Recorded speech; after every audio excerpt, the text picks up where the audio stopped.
kill that bitch.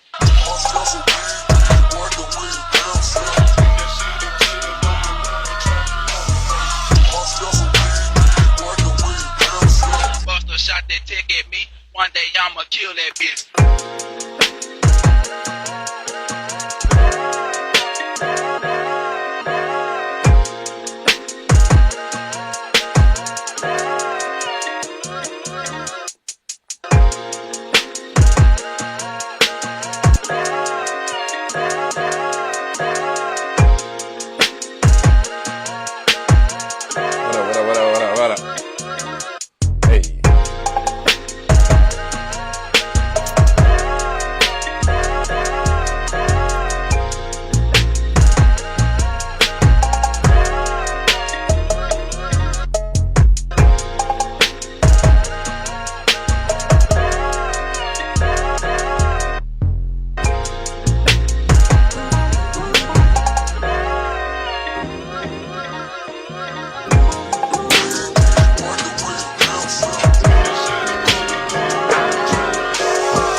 Did this one yesterday, bruh.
What's up? I gotta clear my throat. What? Hopefully I'm using this. Yeah. Okay. Because I totally forgot about that. People LOLing. What's going on, peoples? How's the weather wherever you at? 69 degrees out here in Atlanta. Sleepy Walkins. He says the first time being first time seeing you. What's going on?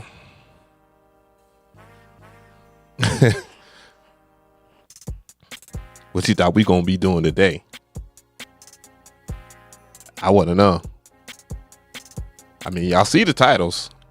I didn't even write down everything that I was supposed to do. So I think I'll do that. Y'all can chat it on up. I'm gonna take care of this. All right.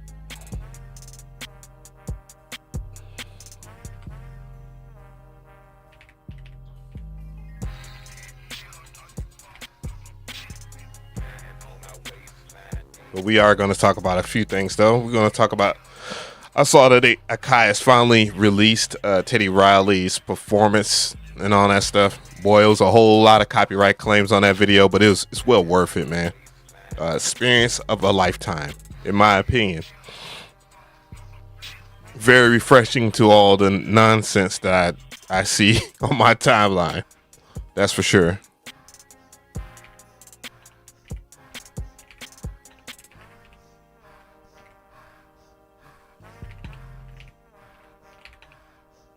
Let me see here.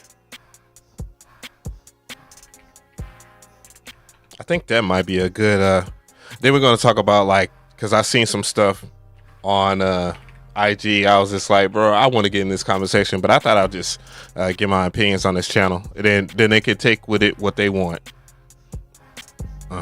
So we're going to talk about AI killing sample packs.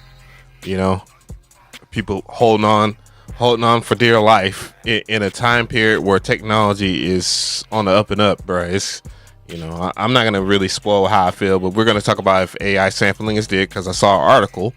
And of course, there's people that's just, you know, I don't know what they're doing. They're pandering to the audience. There's no other way I can say that.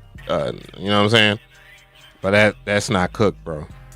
What else? Oh, but I saw a funny ass documentary. People are saying it's AI. I just think that, you know, maybe perhaps it might be. It's not a AI or anything like that. But well, there is some signs of it at least. You know what I'm saying? There's some questionable things, edits and stuff like that, but you know, for the most part. But it's talking about the history of AKAI Professional. I'm still gonna do a video. I was gonna do a video on that topic, and I was specifically gonna talk about the MPC history, not so much of the AKAI history. You know what I mean? So that was the thing. You know, I saw that, and I was just like, all right, it is what it is. The history of AKAI docu.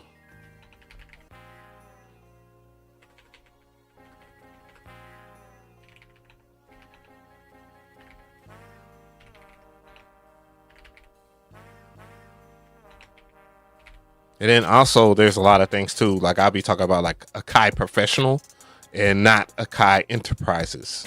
You know, there is a difference, huge difference. Well, at one time they was kind of, you know, I don't want to ruin it or whatever, but documentary. I'm gonna check in on you, Chad. I had to write this down. I do apologize. I knew there was one thing I forgot.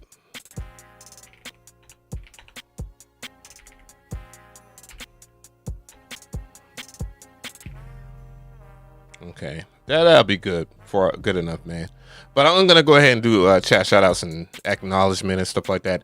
For those who aren't familiar with my format as far as my live streams go, you don't have to worry about missing out on the live stream if you had to leave, if you said what's up or anything like that. The live streams in themselves are always posted after the live, like, you know what I'm saying? You know, and after that, there is content. The way I do my content on my live stream is not like how everybody else do. I am kicking it with you guys, but for the most part, I got things that I got to take care of, and I try to do that alongside with the stream or whatever, you know, just giving a flow, you know what I mean? And it's not like I invented this style or anything like that. It's just something I noticed that most content creators do. And I was going to merge like all the content that I want to do and just do it on this live stream and then just go somewhere else. But I just thought it would be better if I do, because I have other channels and stuff like that. I don't tend to them nowhere near as much as this one. And I don't tend to this one as much as I should, to be fair. So I do apologize if y'all barely see me. The reason why you barely see me is because I'm busy, not because I'm just sitting on my ass. I'm trying to figure out life just like everybody else. You feel me? So let's see. But anyways, I'm gonna get to the chat, man. Just do the shout outs or whatnot. I do appreciate y'all sliding by. I see we're like 10 minutes in. Big shout out to the 41 people watching on YouTube. I don't know how many people are on Twitch. I don't think there's anybody on Twitch, but I like to utilize Twitch for their VODs. Their VOD quality is very good, so it's kind of hard not to work with their VODs when their VODs are always top-notch quality. And then when I edit it in whatever Vegas, whatever on here, it used to be Sony Vegas. I think it's called, I don't know what the hell is it called now, Vegas Pro. When I edit in Vegas Pro, it keeps a lot of the quality or whatever, and sometimes it doesn't even bug the camera out or whatever. So I always like that shit, you know what I mean? So, but anyways, all right, gang, let's go ahead and kill the music, bro. I just want to say shout out to everybody that's up in here. Let me go ahead and pull the chat up, if it will allow me to pull the chat up. Holy cow! All right, I see everybody up in here. Big shout out to, what is it? Banging Shots Gaming. What's good? My father is a classic up in this thing. Pull out the MPC sample. We know you got it. Ha ha ha. Yeah. Kenneth Beavers 903 in Los Angeles 1 minute. It took the 50s, 60s, and 70s, then jumped to 80s, 90s. Hell yeah, that should do it. Big shout out to Clint Williams for joining in. Thoughts on Suno? My thoughts on Suno, I briefly talked about Suno or whatnot. I don't, as far as me using the site, I think the site is nice. I think it's extremely good. At the same damn time, though, from what I've tested, using the exact same prompts, and I'm kind of mad at the company for killing that video, bro. Like, oh yeah, I gotta talk about that shit, man. So it's not like I haven't had any videos out.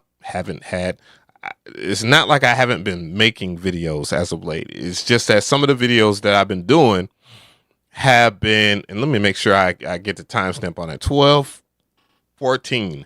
Okay. But anyways, it's not like I haven't been making content. I just, with dealing with sponsorships and stuff like that, which, you know, I'm just going to go on the record and tell anybody that's reaching out to me for a sponsorship, you do not dictate what the video is. Good God, you didn't holler at me because I not get it. Even if I'm asking for a decent amount of money, and as anybody should, bro, know your worth, gang. Don't just be doing stuff for the free ski whiskey and then get mad because your plan ain't working. Don't get like those fools. Get like me, goddamn. But real talk, that doesn't mean if you are offering me money that you get to dictate what my content is. And the main reason, I'm going to get to the reason why. It's very simple. Once you start getting paid and then you start doing quote unquote reviews, mind you, and those reviews are paid, bro, like, it loses its effectiveness to you guys, especially if I know deep down this is not a perfect product. And this is the biggest problem with companies that are doing this. They want to do this and make their product look phenomenal before it looks phenomenal. You know what I'm saying? And if you can't take any critiques or any of that stuff, dog, leave me the hell alone. Don't you ask me for nothing. And I stand on that very hard. And it's a certain kind of group of companies that are doing this kind of stuff where they want to do they want you to do a whole entire video, and they dictate what you're going to do and tell you all this other stuff. Now, I understand, like, there's a difference between, like, could you please make sure that you talk about this? But when it's a review video and it's a paid review video, it loses a lot of honesty. And that ain't something I'll ever do. I don't care what a lot of these folks say, because a lot of folks seem to be saying stuff because they see your brother doing well. And just because we don't have some exchange of words where we have had some objective opinions, we don't agree with each other on something, then I'm a demon to them. You know, it's up for them. Fine. You can stay doing your content if you want to. But when I stand on something, I stand on the fact that I am not going to do paid reviews. You're not going to pay me to be a puppet. That's not what I'm here for. Okay?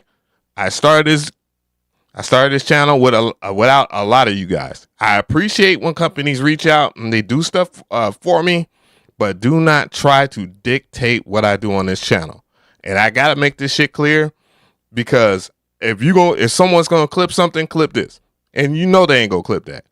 You know what I'm saying? I am not that guy. I've never been that guy. So to these companies that want to sponsor videos, live streams, etc., just know that I do my own thing. That's how we got here. I appreciate all the help and the work and all this other stuff, but I got here because of me. And me being a fair guy. People like that. Don't kill that. That's not what I'm here for, bro. I'm not here to be an ad. You know what I'm saying? So, and I don't mean that to, because the guys that I clearly work with, they're out there. I stand on it. If it was a paid promotion or whatever in the video, and I talked about the stuff, I stand on that shit. But I'm not reviewing it. I want people to understand that even if I'm showcasing something, it's a showcase, then there's a review. My review content, I do not fluff shit. Hell, most of the shit that I review anyways, it doesn't need to be fluffed because I more than likely want to review stuff that's good. Now, I understand that it's entertaining and I like doing those type of videos, by the way. But when I review something that's bad, I do. I like those kind of videos, but I like it in a way, in a sense that I can give a healthy critique, not to clown. You know what I'm saying? I'm not here to clown a company for making an effort as I am to give healthy critiques. That's how I was with my beat reviews. You know what I'm saying? People demonize me for that. Mind you, that the only reason why I started asking people to pay, because you used to get these people that were, and I got to keep it real, some of you guys that paid were ass. And I kept it light, you know what I'm saying, try to critique, but damn, that's what some of those cats needed to hear. Your ass. Like true ass. 2-pack of ass. Anyways, I wanted to get that out the chest because, it is what it is. I'm not an ad. I do like certain things. I will stand behind certain things if it's good, if it's proven to be good. Most of the stuff that I'm standing behind and most of the stuff that I have been sponsored for, just to be clear about it, are things that I've already liked. And I talked about it way before I started getting a bag. And if people got a problem with that, I'm sorry, bruh. It is what it is. You don't have an opinion over here. You keep on doing what you're doing. I'm going to keep on doing what I'm doing. So my opinion on that, for those who want to know, people can talk their shit.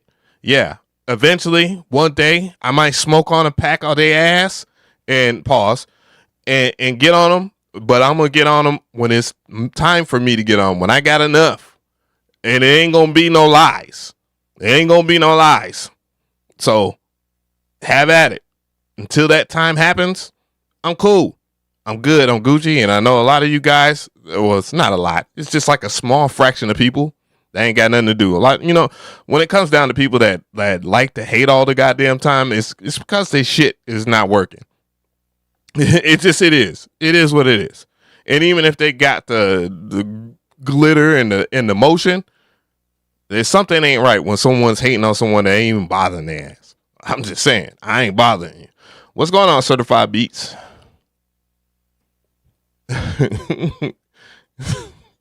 2-pack of ass is crazy. I know. Thanks for a big shout out to the companies that have. But I do want to say big shout out to all the companies that I have worked with because they have been phenomenal. The people that know who I'm talking to, bro. It is what it is. But I will say the company's name, it was Mcree. Mcree wanted me to do a video in the way that they want, and I've had that happen before with a company named Ozbot. And if you look at all the Mcree reviews right now, their Mcree AI stuff, and you see a paid promotion and all this, just know that those people are full and out willing to lie to you. Same thing with the Ozbot company. I like the cameras. I got, my camera right here is an Ozbot. My camera back there is an Ozbot. This is an Ozbot. But there's things wrong with the camera. And you know what I'm saying? They didn't want me to say it. Not a single thing. I was like, all right, nah, dog. Wait, that can't work with me. Just because you're going to give me a camera and a few bags, that ain't going to work. That ain't going to work, bruh. Because that's ugly. I got to live with that shit. My audience is going to rip me apart as soon as something bad happens on your end, and you're going to peace out. You ain't going to say shit. Peace out. That's what these companies will do to you. Well, I'm sorry for all the backlash that you're getting. We appreciate you. Goodbye. And then they're going to find someone else where they might not have enough motion for people to really care, but they'll just go ahead and do the exact same video. They'll do exactly what I wouldn't do. That's the truth.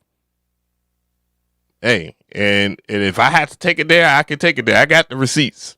Shit. And we're not going to play that game. We're not going to act like I'm the villain. I'm just keeping it 100. What is good? What's good? What's going on, peoples? What is it, about 90 people up in here? Thank you so much for sliding by. But what else are we going to talk about, gang? But I had to get that one off my chest. You know what I'm saying?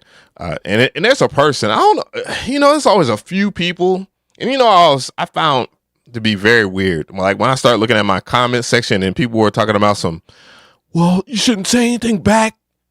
You shouldn't say anything back. You take the high road. And then you go and look on one of these folks' channels that's talking shit about you, and they in the comment section talking shit about you. It's like, so you're telling me to be passive about it, and then you're actively talking the shit too, along with it, gang.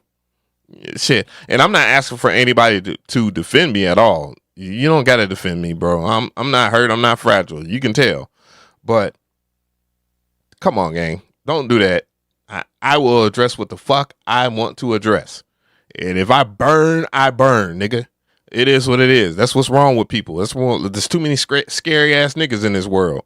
And then y'all be mad because shit ain't working. Shit ain't working because you too fucking nice, gang. Can't be nice to everybody, dog. Believe it or not, you there's two places that a man should, I ain't gonna go that far. I ain't gonna say that. Because a lot of y'all ain't ready for that shit either. Chat shout outs. Teddy Riley. I think we're gonna go ahead and do this shit right here. I don't even think I need Twitch open, bro. Yeah, this shit's just taking up too much bandwidth. It's not really. The computer is fine. But damn. Let's see here. I am waiting for the I had to stop. I had to stop saying what I was gonna say. Let's see here. That is one. Hopefully I got it. I swear, sometimes they be deleting stuff that you or I didn't save it. No, it's right here. Good shit, gang. All right. So there was an interesting article posted on Instagram. I will have it linked in the description box. It talks about AI music oh my God, it happened, man. We'll do it live. Fuck it. But so I read a interesting. Damn, what would I call that shit? Yeah, I'm really bugging. Brain farts. So there was an interesting post on Instagram about AI generated music, and the thing that people was bringing up to question is like, it cannot be copyrighted, right? And it's kind of funny because again, there's a lot of hearsay, but what we're going to do is go to the post itself. It's over here. Hopefully you can see it. And, it's a post that says AI generated music cannot be copyrighted per new U.S. Copyright Office rules. Okay. I can read somewhat, right? I can. And then here's the conclusion or whatnot based on, I really hate how you cannot scratch this shit. Let's see. All right. Based on fundamental principles of copyright, the current state of fast evolving technology and the information received in response to the NOI, the Copyright Office concludes that existing legal doctrines are equated or appropriate to resolve questions of copyrightability. So I'm guessing this is where all the people are talking about. So copyright law has long adopted to new technology and can enable case-by-case determination as to whether AI-generated outputs reflect sufficient human contributions to warrant a copyright protection.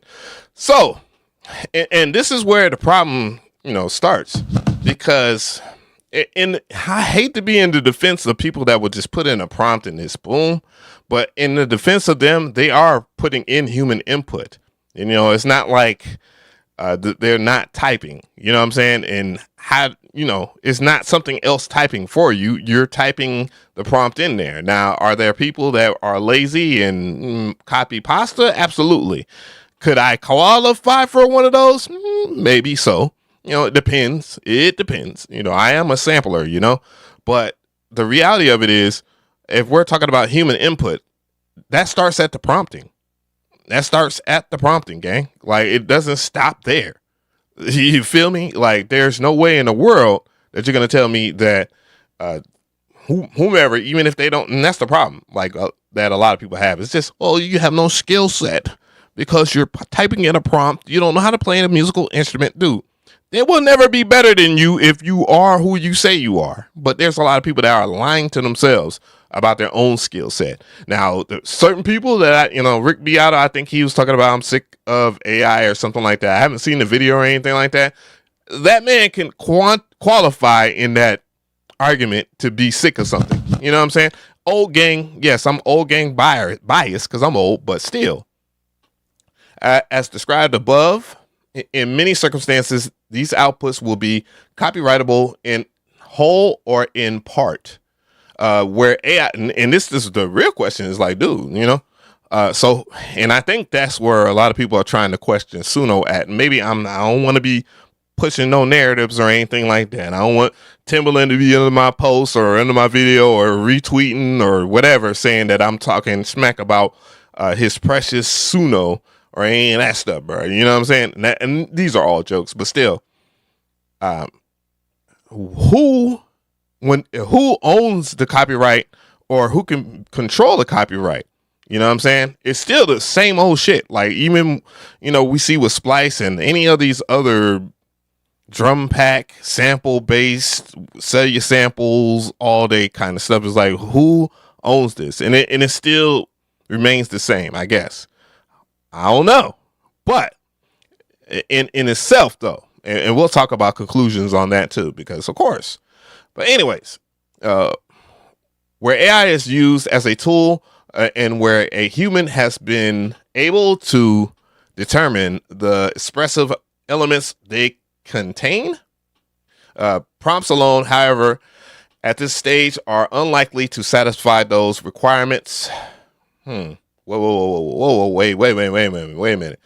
Where AI is used as a tool and where a human has been able to determine the expressive elements they contain, prompts alone, however, at this stage are unlikely to satisfy those requirements. So again, this is why I was talking about earlier about prompts. Dude, it's still human element. It's just not human musical element in the traditional sense. So that I can see why people are like saying, oh, well, yeah, I ain't got to worry about nobody just prompting their music, and I can still get my one listen on Spotify in a day. Like, you know what I'm saying? It's just jokes, gang.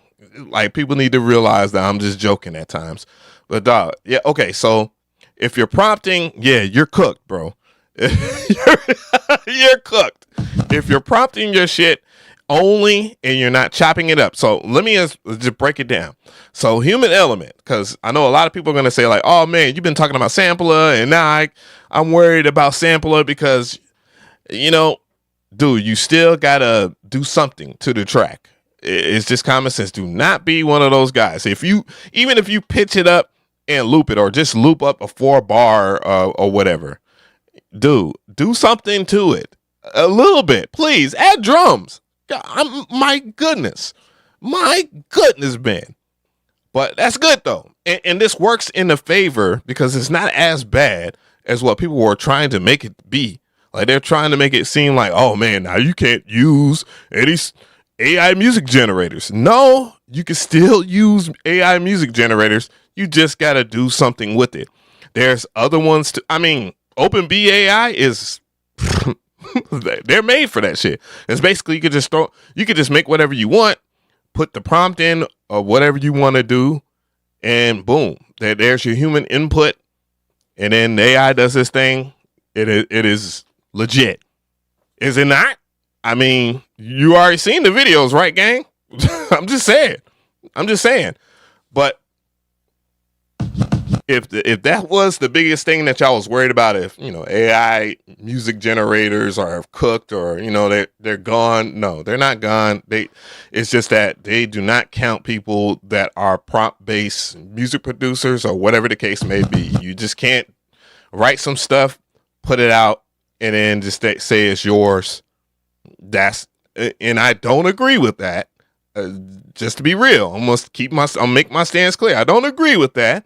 Nor do I care about people that do stuff like that. But dude, I'm not worried about them because the things I can do, and this is where everybody else should be at. If you are a musician, if you use AI music generators or something like A Studio, which I got to talk about one time, or Sampler, or whatever the case may be, you are fine. You just got to do something with it. Holy shit. But yeah, let's see what you guys are, how y'all feel about that. At least the reading wasn't that bad. It's a little bit of struggle. It's a little bit above my pay grade. A little bit above. Sending positivity. Appreciate that. Who's number 3? What's going on? But yeah. So, what's good? What's good? Yeah, man. Not cooked, man. AI is not cooked, unfortunately, gang. I know people don't like that, but it's not cooked. What else we got? I'm still going along with the flow here.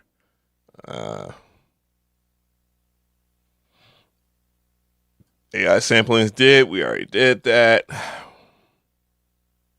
We'll move that up here. I just need that for cross-reference. So when I do...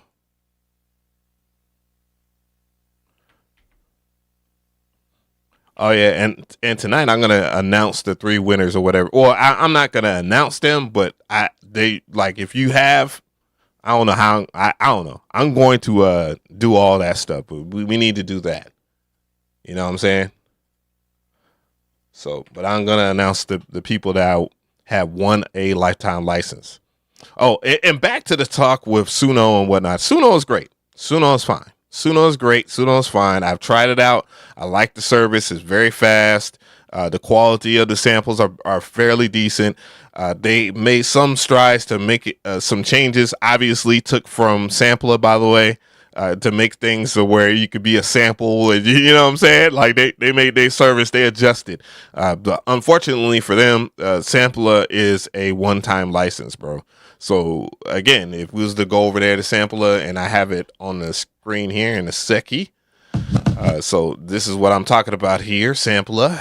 And if you go over here, and what most people look at, they look at this price right here, and they're not looking at the fact that it's a one-time payment. So one-time payment, lifetime.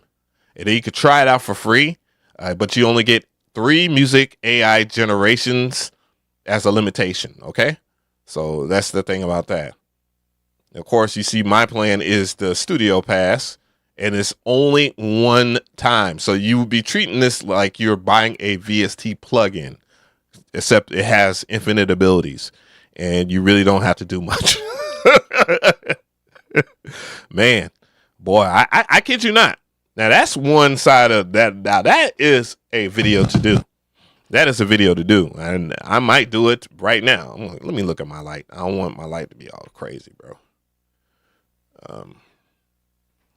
But the real question is and I got this for all you guys, all 109 people that are watching right now. Do you think that VST plugins are cooked?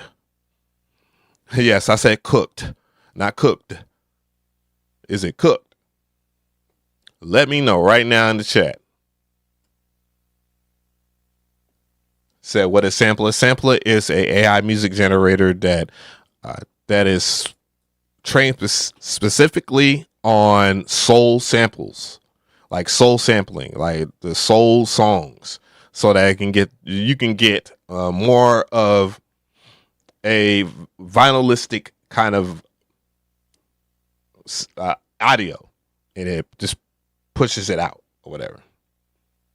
But anyway, I don't think, like, truth be told, whole time, I know a lot of people ask me this question, and I'm going to tell you right now, when it comes to VST plugins, and me talking about them on my channel, I haven't been talking about them a lot. I mean, obviously, I have ventured off into other things like the MPC, just hardware in general. But a lot of times when I do go back, I do get, and I see you guys like that kind of content because, you know, the first generation of people that subscribe to my channel, and I appreciate you, gang. They came because I was doing a lot of VST plugin reviews, and you know, a lot has changed in the last couple of years. Alongside of me picking up hardware, now we're in the pinnacle point of technology, I would think. And there are things that are far more convenient that just does all of everything, just does everything for you, like AI music generators.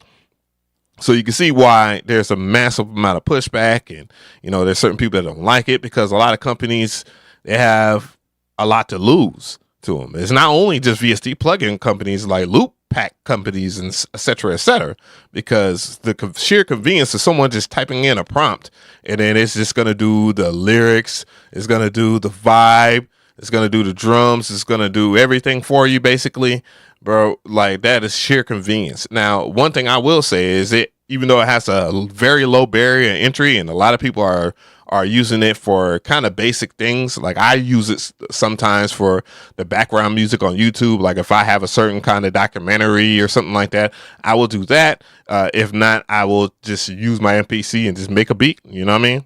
I just combine both. It's just the sky's the limit. You know what I'm saying? Because of all the technology or all of the stuff that AI music generators are capable of doing. You know what I'm saying? And they do it very good. And I can say that because I have a lot of experience with them. Now, I'm not just, anti it, but I know the things that I'm very aware of, the industries that they hurt. You know what I'm saying? And I think those companies are very aware of that too. But here's the thing, and I'm going to say it again, not in a little bit later. I'm just going to say it again. You might have to adjust. There's no way, no shape or form, that if I'm a company out here that I would not have some type of AI music generator of some sort. That shit is like, this is like the gold rush. Facts. This is the gold rush. And it's looking kind of slim out here because people are starting to sign up. Companies are making clean strides to make offers that you can't refuse, so that you try the service. You can try most of the services for free. You know what I'm saying? And for free for a long time too. Like, you just generate 3 things a day and you can continuously do that and continuously do that and continuously do that. Boom, bro. Like, it is what it is. You got your sample pack, bro. Real. And that's a real threat to most people. So they're making up agendas of, oh man, well, the true, I don't even want to get into that now. I will talk about that in another day. Trust me, I want to nail that so that people understand. Anyways, the industry of VST plugins has always been weird to me. The main reason why I said it is because why in the world, and I get, why Omnisphere is very popular, and this is not me picking on the people over there at Spectrasonics, but dude, why would I pay $500 to $600 for something, and now that you got gear that you can hold in your hand? And, I'm not saying that it could do everything that Omnisphere can do, but to a certain extent, if it makes music for you, you're good at using it, dude, you're going to use that. You know what I'm saying? I get it. And mind you, the appeal of Spectrasonics stuff is convenience because they have large libraries, they're very dependable libraries, some very cool features. If you, aren't a preset queen or king or whatever, then you will have a lot of options. You do. I mean, you do spend 500, you get 500 back. You also have a hard drive, 50, 60 gigs gone. But then again, if you play video games and stuff like that, video games, not like, what's the Resident Evil or whatever, Resident Evil Requiem, that's about 50 gigs. But, I don't know. It's just about how you get your enjoyment, but it's just hard. Okay. It's just hard for a lot of these companies to combat that. I do feel bad. And it's not like I'm just trying to kick people when they're down or anything of that nature. I think people will probably make up that narrative, but I think VST plugins, there's going to have, they will have to make some adjustments because not only that, if you use Claude or you know how to implement Gemini, you can implement Gemini in any framework. So if you want to write stuff in C++ or whatever the case, you can basically just prompt everything and it'll give you the code. You can have an assistant. If you want to just build, from top to bottom, you don't know anything about top to bottom, it'll explain how to do it. Dude, but most people don't come up with good ideas. I just seen people just come up with basic shit like EQs, parametric EQs, and there's people that came up with some VST plugins that are romplers, and those are not really hard to make. We'll see how creative people will get with using virtual analog, and it just depends on, again, what framework you're using. If you're using Juice and you implement something like Gemini into Juice or something like that, I don't know if Juice allows that. I know Python does. Python, you know what I'm saying? In Python, yes, you can code VST plugins in Python, but it's not ideal. You know what I'm saying? It's not made in a certain sense, and there's no real frameworks for them. But yeah, dog. XL is now USB-C perfect now with VST plugins. I mean, it's cool. It's cool. It's something I rarely use. I just use whatever is inside of the MPC, bro. The less is more for me. You know what I'm saying? And I'm saying that as a hypocrite because I have the MPC Live 3 and the MPC XL. You know? But I don't know. I digress. People believe anything, gang. AI sampling's dead. All right, did that. Teddy Riley. Chat. How many of y'all saw the Teddy Riley join on Akai Professional's channel? Because I wanted to go through that in a little bit. There's a lot of gems. I was actually there at NAMM 2026, and it was a great time for me to be there. I didn't want to go. I don't like to leave the house. I'm sorry. I will fully admit it. And I had a decent time. Just had a decent time. But yeah, Teddy Riley had a full-on sit-down with Andy Mack, and he performed. He tore that mug up. That thing was packed. I don't know what, bro. That thing was packed, gang. I almost didn't get to make it in. I had the sad face, like, you know how motherfucker, you will pull that. Do you know who I am? I actually had that in my, it was like right here. It's just like right here. Like, do you know who I am? No, I ain't shit. Like, I really ain't shit, dog. You know what I'm saying? I'm a nobody like a motherfucker just because I'm a nobody with a YouTube channel. Facts. Said it's hard for you to get out of the house. Tons of gear in this bit. Yeah.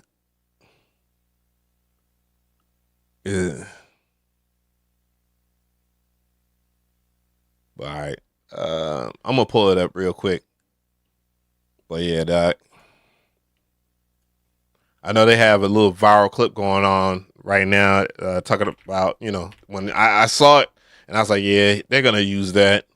When Teddy Riley was talking about he was the inventor of trap. I was like, you know what? That's you. You got it, dog. You got it, big dog. Not arguing with that man.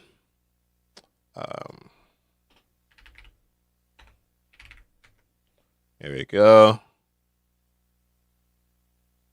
We're not going to watch the whole entire thing, but,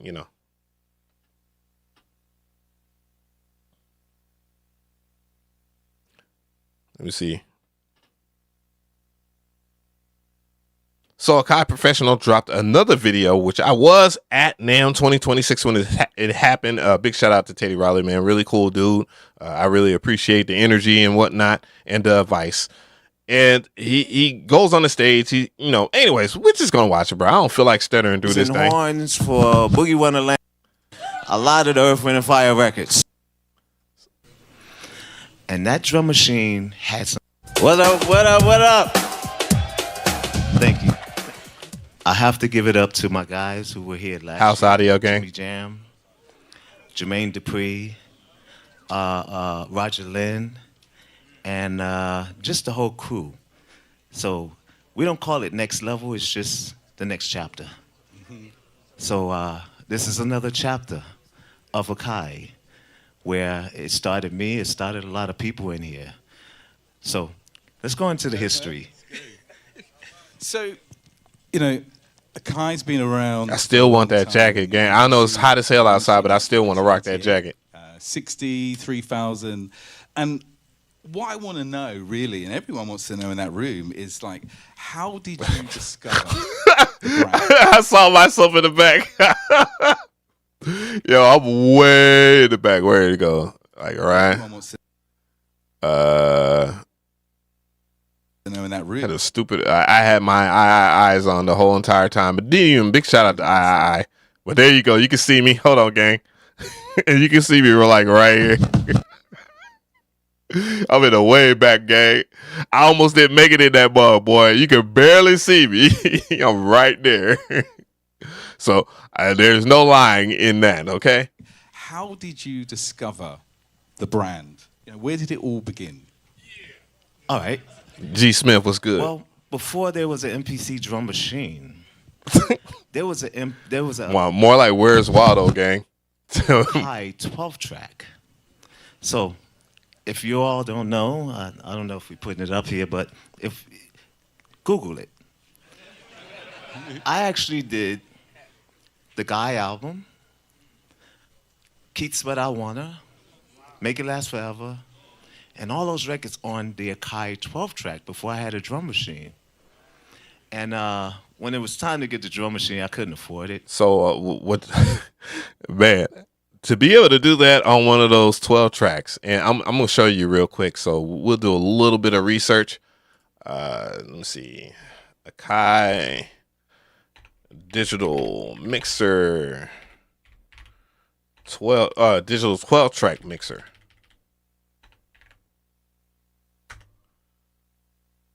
12 track. Well, there's one right here.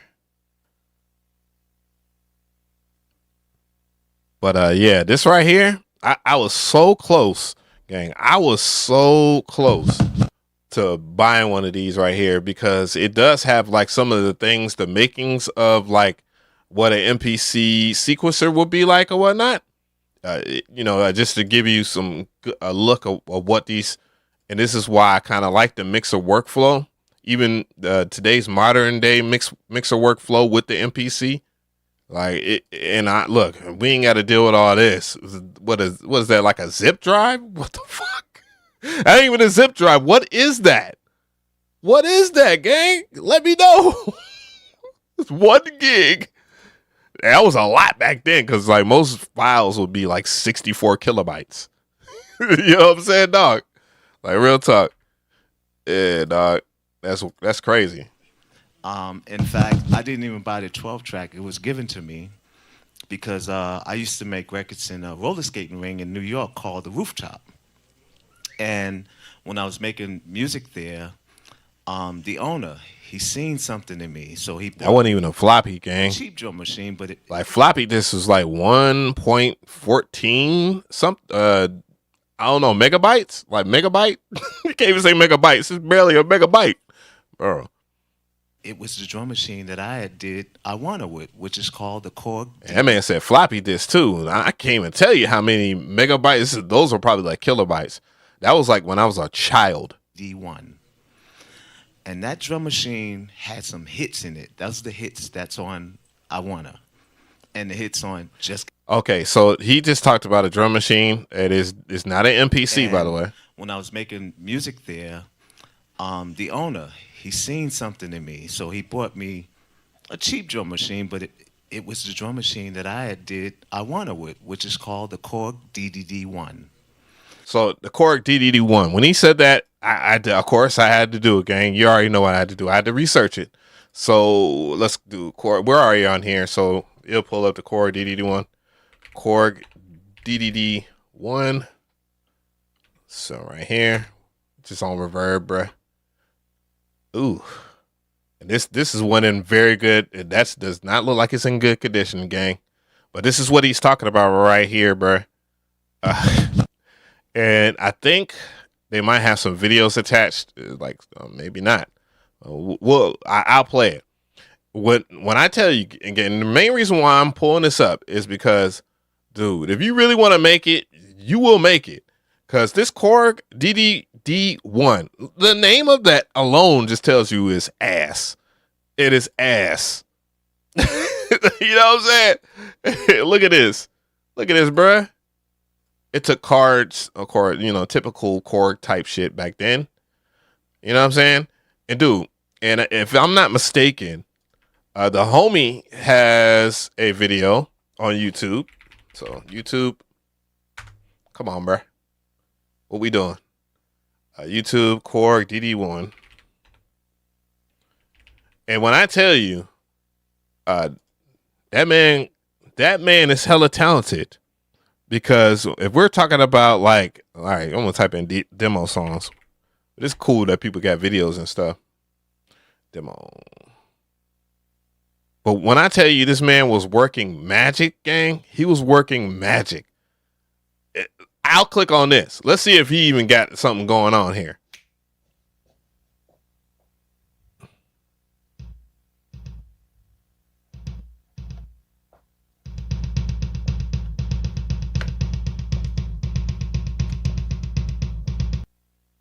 Bro. Come on now, dog. Come on, man. Yo. Uh-oh. Nah, bro. Nah, that ain't the one, gang. It's just not the one. I'm not trying to clown nobody. Cause anyway, so here's Synthmania. Synthmania, he's that guy. But he also, these are the factory drums, bro. These are the factory drums, people. This is the Korg DDD1. And it's what you get. I'll go further down. I know people are like, bro.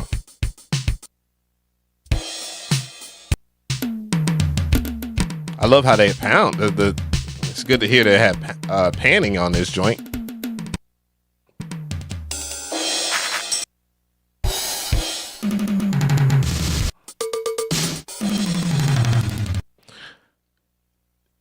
You see what I'm saying, man? You see what I'm saying, gang?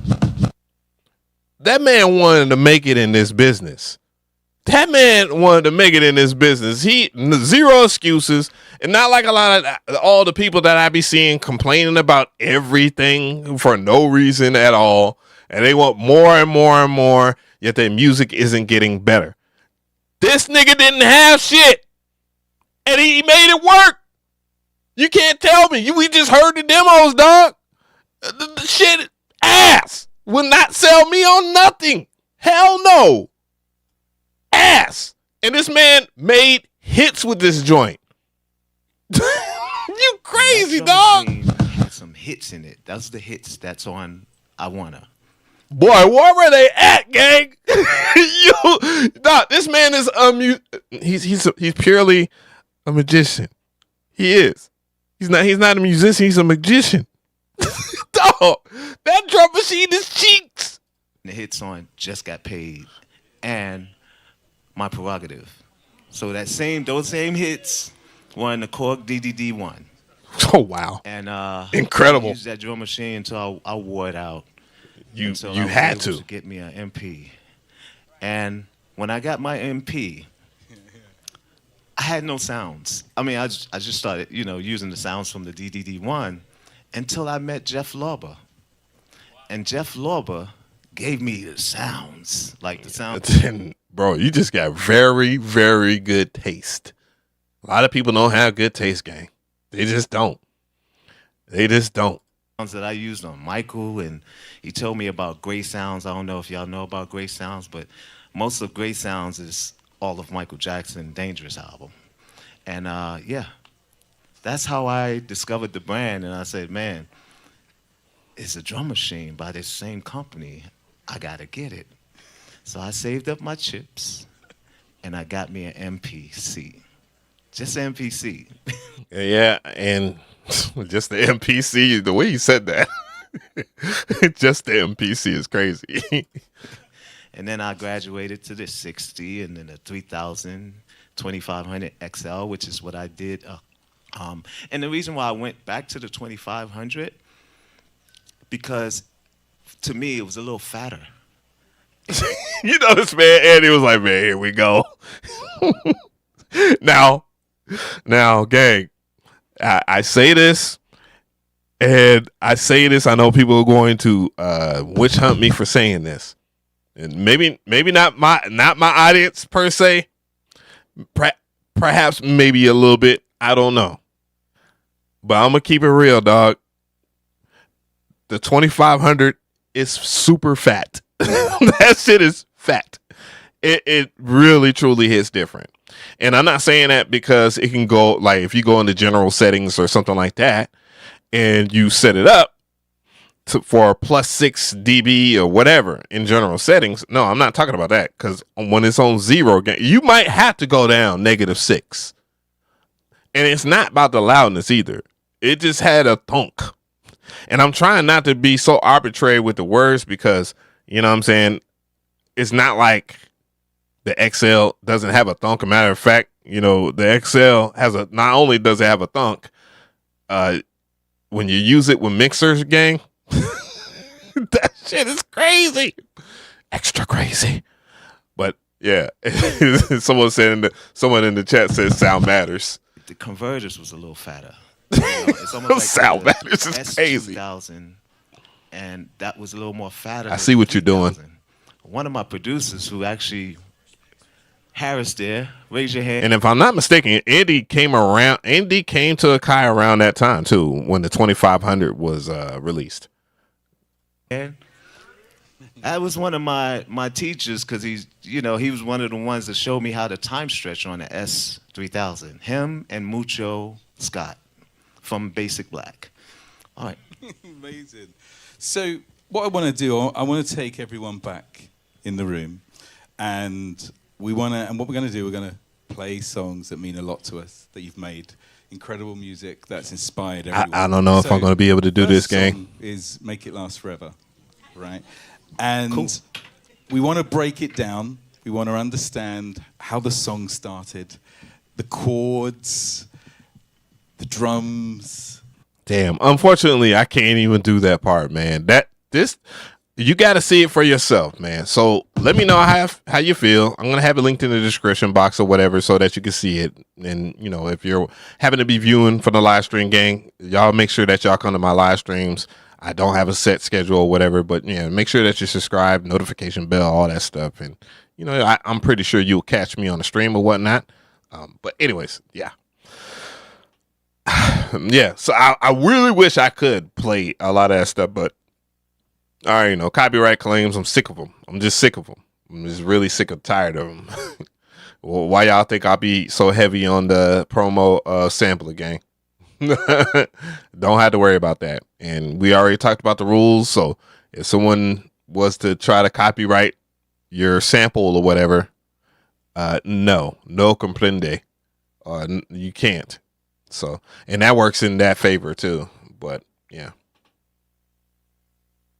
It's 3 a.m. Boy, where are you at? Where are you at? You must be in the UK. 3 a.m. Or you either in the UK or you're in Europe somewhere. Because holy shit. Holy shit. I know it's like a little late. Belgium? Oh, okay. What is it like in Belgium? Tell me. It's 2 a.m. in the UK. I thought I guessed right. I still need. How do you feel about the new expansion? New expansion? What? New expansion? See, you know how y'all always talk about I be plugged in and all that? I ain't plugged in on shit, obviously. But then again, I don't be tripping about buying shit. You know, a lot of people, they think that I just get everything. I'll get everything. I could. You know, if I want to, okay, so the site has new shit going on. They just recoded the site. You got to do that sometimes. What new one? Am I tripping? Am I tweaking? Because I don't see it. And we're on the site here now. Where is it? Infinite Escape. What? It says Native Instruments, so I don't think I have that. I think you're supposed to get it no, it's something else that you get with it. So I'm gonna browse the store. Urban Heat. No. So that's a Fabric Excel type shit. And Marco Polo Flavor Pro presets. Now, I haven't tried OPX4 as much as I should. Now that I'm not too bugged out, I should be able to do that.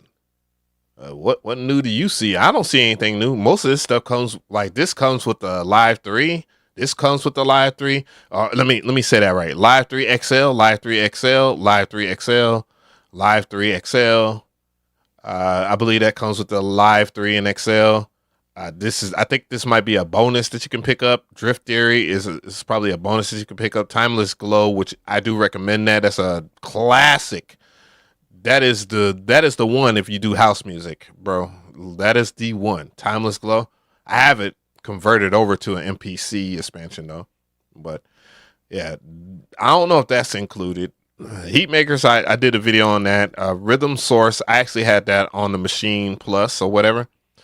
Techno, I don't think so. I don't think I've ever used it.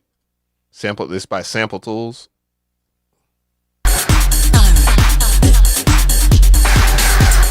Okay, that hits. Okay, that does hit though. I ain't gonna lie.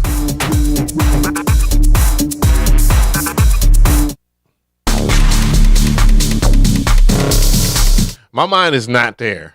My mind is in a totally different place than techno or house music. I haven't even made an attempt to make any house beats in a while, and I got the. That's what you get for free if you get the MPC XL, I believe. I couldn't claim mine. Fucking son of a bitch. Someone claimed my shit. I'm gonna have Akai remove that son of a bitch. It's probably someone at Akai that registered. They're like, fuck you. Fuck you. Call me a son of a bitch. Said that's all company hype. No, the SP1200 and a filter rack is all you need, or a dope filter and FX plugin. We got one of those guys in our chat. If you believe that, stick with it. Love it. When it comes down to what I've noticed in this space is that there's a lot of people that are hobbyists. They'll never ever make a beat or post their shit on the internet.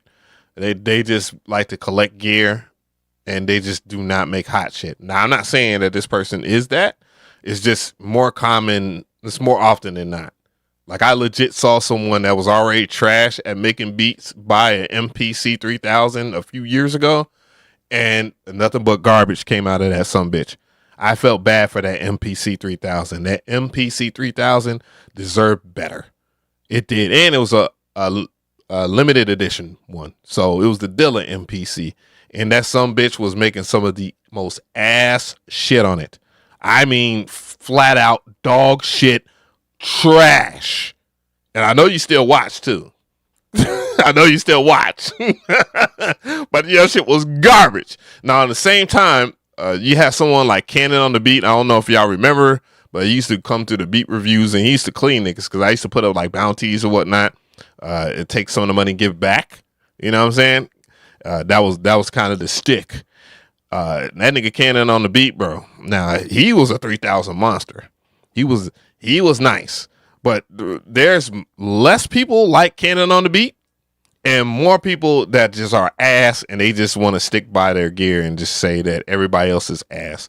And it's crazy too, because why in the world would you come in on some fuck nigga shit? Like, dude, just sit your ass down somewhere. Like, you know what I'm saying? Like, I'm not saying that person in particular, but just people in general that just, they go by this, oh yeah, you gotta have this piece of gear. Like, I don't even do, like, you guys even notice that I don't do that with the MPC or with anything. I don't. I might tease from time to time, but y'all know it's jokes. Like, I don't really think that serious about if someone is using whatever. Nigga, we just watched this nigga, Teddy Riley, say he made beats on the damn Korg DDD1, nigga. He's worked with everybody in this industry. You deserve that on that piece of shit, and he made it work. So I don't care if someone is using fucking FL Studio or whatever they prefer. or they got an MPC 1, or they got a fucking 1000. You know what I'm saying? Nigga, if you good, you good. That's all that matters. I don't care. And shit, ball don't lie, nigga. The ball don't lie. Some of y'all, that's y'all excuse. Like I saw someone in the forum one time, nigga. Like, this shit blew me. It blew me. It was on the Akai forum. One of those Akai forums on Facebook. This man was sitting there talking all this shit. He had every MPC, all the old ones. Nigga play one beat. It was ass. Then he tried to flex on everybody in the group. Like, he's like, yeah, man, I stay in the house and all this shit. Nigga, your beats, they still ass. Nigga, you are a hobbyist. Ass. It was ass. Just saying. Like, no, if you're ass, you're ass. You know what I'm saying? That's just at the end of the day. Like, none of your gear talk, or if something is fucking 12-bit, gonna convince anybody that the shit is good, gang. It is what it is, gang. They got the shit. They got you fooled, gang. That shit don't work. I might give a fuck if you know everything about if the chipset. What the fuck? I'm just saying. I don't give a fuck about no chipset. Oh, the chipset in here. Nigga, play your beats, nigga. That shit ass, gang. Get the fuck out my house. That's what a lot of people will say to you. You know it. Niggas just be talking shit. Just be talking. Oh, gang. I gotta share this with y'all, gang. Real talk. This shit right here. Why is this man Bangladesh just out here slaughtering niggas on the internet? Who got Bangladesh enthusiasts versus producers?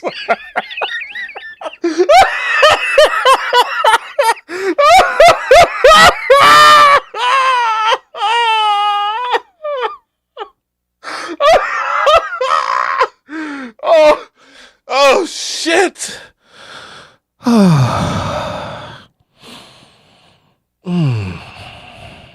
That caught me off guard.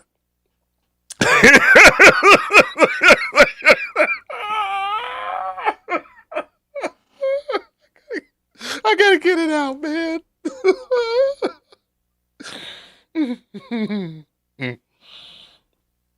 Nigga, every day on that forum, the niggas just be arguing about dumb ass shit. I'm like, damn, any of y'all niggas make beats? I used to be one of those guys too. Like, I'm guilty. I'm guilty. When shit wasn't really popping for me, nigga, I was in forums hating on everything. On everybody. It's funny enough, Bangladesh used to this nigga Bangladesh used to come in hot. Love that this man is following this nigga Bangladesh on futureproducer.com. I know, nigga, I know that was you. What coming there just slaughtering niggas? Disrespecting people. This nigga was doing that shit when he had hits with fucking Beyonce and Gucci Mane. Like, I'm like, damn, dog, come on. Come on, dog. You killed the game. You got time for it.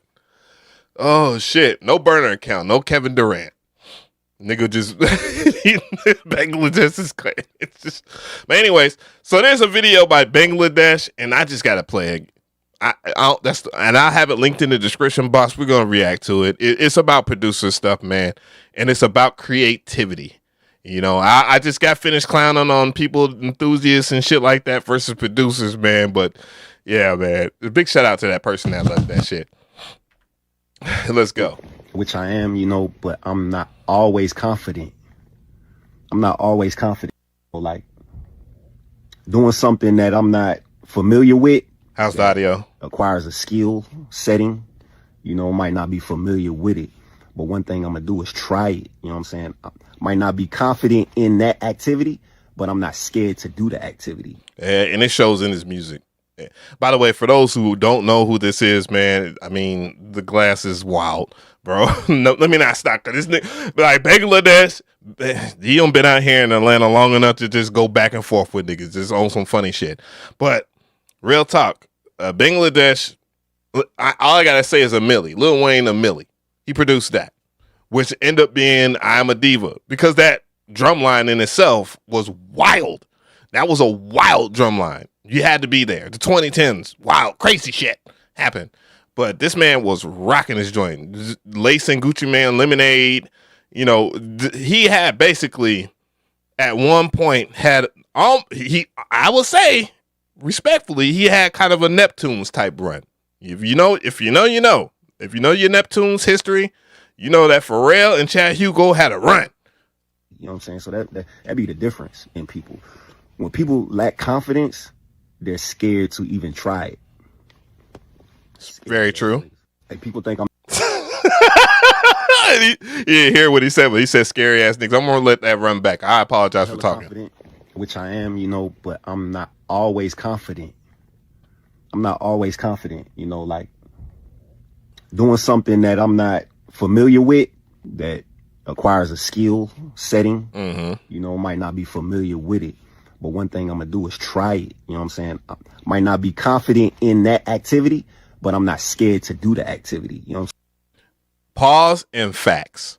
I'm just saying pause because you know the current yo, and then I'm out here in Atlanta, so you know people always got these say stuff, bruh. So that be the difference in people.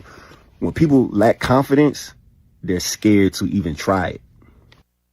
Pause and I agree. Pause and I agree.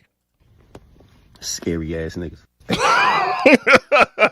Nah, but see, here's the thing, and this is where I interject and, you know, kind of put some perspective out here. So just to sum that up, Bangladesh is just talking about how things don't change because people aren't taking the risk. You know what I'm saying?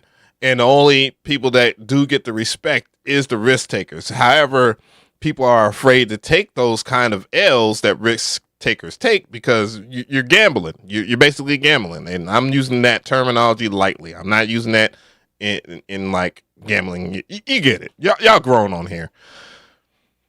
But here's the thing. You know what I'm saying? Not everybody's built to be a risk taker. Just like, you know, there's people, you know, you might try and do music and all this other stuff and hang out and all this other stuff. And you just hope that if you know the right people that you might get put on type stuff, but you ain't doing the right things to get your motion through the door. And he actually talked about that in another video that I think I saved. But bro, some people aren't built for risk taking. It's just some people, they are afraid to express themselves. And I say this, you know, anyways, some people are afraid to be different enough to make a change or to oppose what people generally are for or against. It's the very nature of people in general. Like, there's so many people that can complain about problems, can find a problem. That's just easy. But there's just a select few of people that can solve a problem. You know what I'm saying? And that's what makes people truly unique, is that we all are different. But the reality of it is, man, in art, and if we're talking about risk taking in art, you know what I'm saying, or music, you do have to take risks. You got to have a level of confidence. And as a matter of fact, that's something that Teddy Riley was talking about when he was explaining Make It Last Forever in his video that's on Akai's channel. Like, the chord progression, he's like, man, there's always people that say, like, I never heard that chord before, but it fits. You know what I'm saying? It's a different chord, you know what I'm saying? But, you know, he's taking that risk. Like, he knows it's about knowing what sounds good. That in itself is a gift, and you know, that's a gift, to be able to know what sounds good, what works and what won't work. You know what I'm saying? And what kind of vibe you're trying to capture. And that's just true to art in general. But I have it linked in the description box, man. Big shout out to Bangladesh. Let me see if I can find the other one. The other one was wild. Let's not get it twisted.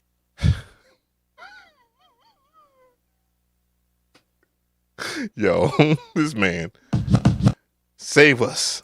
Let's not get it confused. If you were in the entertainment business at one point in your life, you wanted to be the star. You wanted to be the artist. You wanted to be Michael Jackson. Shit, you wanted to be Michael Jordan. And the list goes on and on. When we see special motherfuckers, you wanted to be like them. You just wasn't that good. So what you do is So just to give context to what's going on here, he said, just my perspective on what Ray Daniels said about podcasters being the new leaders of the streets. I mean, hip hop. Okay. No disrespect, but a lot of podcasters on their plan B or plan C in life. And let's not forget what their real goal in life used to be.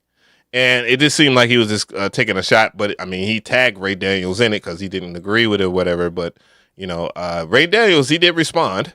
Become something around that. You become a manager. You become an executive. You become an A&R. Let's admit it. Every executive I know wanted to be a superstar. I know a nigga right now, deep in the game. Deep in the game. And that is true. Got all types of accolades under his belt. He says all the time, nigga, if I could rap, nigga, if I could sit, nigga, if I was, nigga, I would've.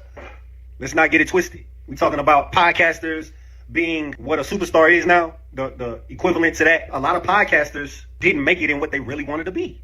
So they podcasting. Like, man. And that's not, and it's funny, you really can't just turn that into a L.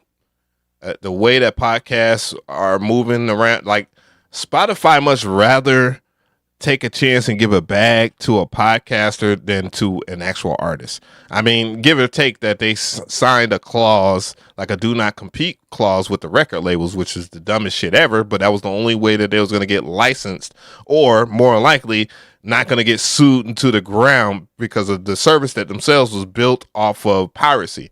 Like he just pirated every song and then just put it out there, David Eck or whatnot. I'm pretty sure he had more corporates a part of that, but you know, it is what it is. David Eck put his stamp on it. He was the face of Spotify. But the reality of it is podcasters get more deals than a lot of artists and stuff like that.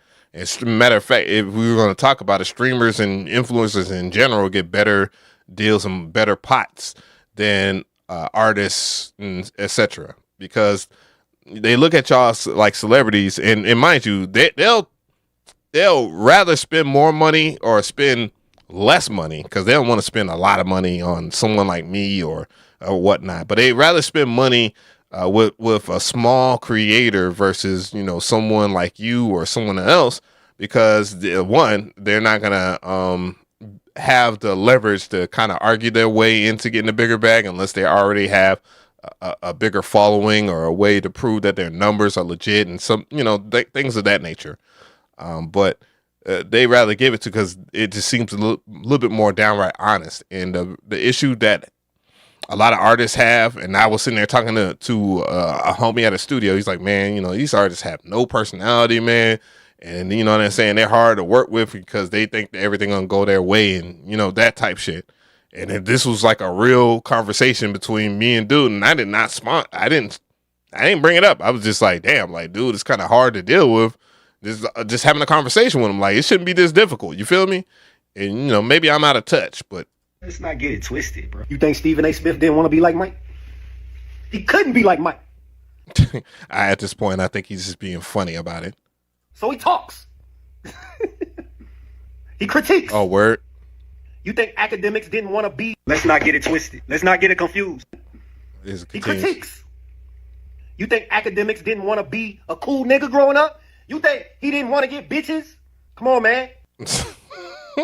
Under the confines that he's at right now, he does get them now. But we already know it's because that WAP. Because dude is, I don't know. He's just a nerd. Quit playing. He couldn't. So he started talking. His talking got him around rappers, which he always wanted to be. Like them. I think the problem is that the internet diluted what a superstar used to be, you know. Oh, shit. Here we go with this argument. I didn't see this part, but here we go. And I'll let it play and respond. Everything's so accessible now. It's not fun anymore. Like it was. Superstars used to be mysterious, you know. You didn't know nothing about them. I agree with that. You didn't see them outside. You couldn't DM them. You couldn't send them no fucked up message and they respond because you triggered them. Niggas just ain't. So someone recently just pissed you off and you had to let them know what it was. And that's just the very nature of the beast, bro. Like, everybody's connected, and, you know, people do want, with a celebrity altogether, they don't know you, and y'all probably wouldn't spit in their direction unless they had some kind of emotion that would help. But the reality of it is, dude, I think a lot of people benefit from having some type of human element. And when it comes to a lot of people, like, dude, that's why. Do you see what they say about Jay-Z and Beyonce? Like, they basically say they eating babies. Like, they travel around to eat babies. Like, don't even know who or what. They just say everything Illuminati, boo, boo, boo, boo, boo. And look, there's like a crap ton of people that drag them and all this other stuff. But let's just keep it real and put yourself in their shoes. Imagine how much of your life would be different when people are, it's under a microscope and they're watching you all the time. Like, you have to decompress at one moment. That's one thing I had to realize. And it didn't dawn to me until 2023. Like, dude, too many people have access to me. And these same people that have access to me, they're trying to trigger me, and they know too much. So you got to kind of separate yourself from folk, you know what I'm saying? Because you don't even know who has your best intentions. And most of the people that you will run into in life, all they care about is that if they get something from whatever you do. And that's just a reality that a lot of people won't agree with, but that's what it is, bro. In your comments now, superstar is not what it used to be. And let's say that most people didn't watch anybody like me or, people that are far more popular than me. Do you think the internet will be any different to you if they weren't, quote unquote, if anything, they're taking the heat off of you because, they're giving someone a space. Granted, the integrity of that space is to be hateful and disrespectful to people. And, most people just tune in for that because Lord knows when I want to be disrespectful, everybody signs up for that. But when I want to be positive, man, it gets like 1,000 views, 2,000 views, 3,000 views. So there's an incentive for it. Unfortunately, I don't agree with it. I'm just saying there is an incentive for it. Well, let's not get it twisted. Niggas is what they is because they not superstars. Well, we know DJ Academics is not a superstar. I mean, I've seen this man DJ. I was like, yeah, dude, this if it wasn't for the things that do, and that's the beauty of the internet. That's what I like about the internet.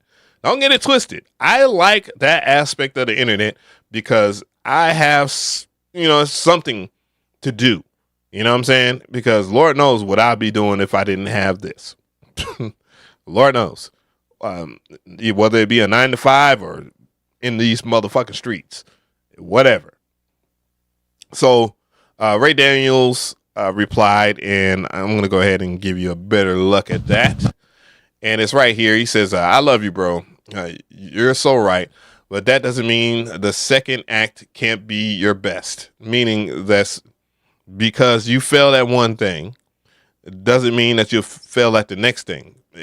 Or you tried this, but this worked out better. I agree with that sentiment. But my brother, you are right. I didn't say that they are the new stars. I said that they are the new leaders. And who's better to lead? The person who always won or the person who lost, then learned how to win? So basically, he's saying that you got to try a whole bunch of times. It's kind of like what we just watched with Bangladesh. He was talking about being creative and all this other stuff and, trying out new things when it comes to artistic stuff. You know what I'm saying? You're not going to win them all. Not everybody's going to like your music. Art is subjective altogether. You know what I'm saying? There's no absolute for art. And that's why people kind of partake in art because, you're just expressing yourself and you just hope that people will, take a look at it or whatever the case may be. This, and yes, you can try something else and something else will work for you. You know what I mean?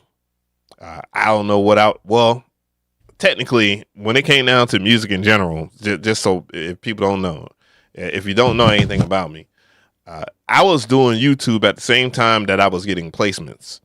The shit was working. Shit was working very well, matter of fact. And I also got ridiculed for it because it was like, man, why are you recording videos and trying to do tutorials, bro, when we should be over here at the studio and doing this and that?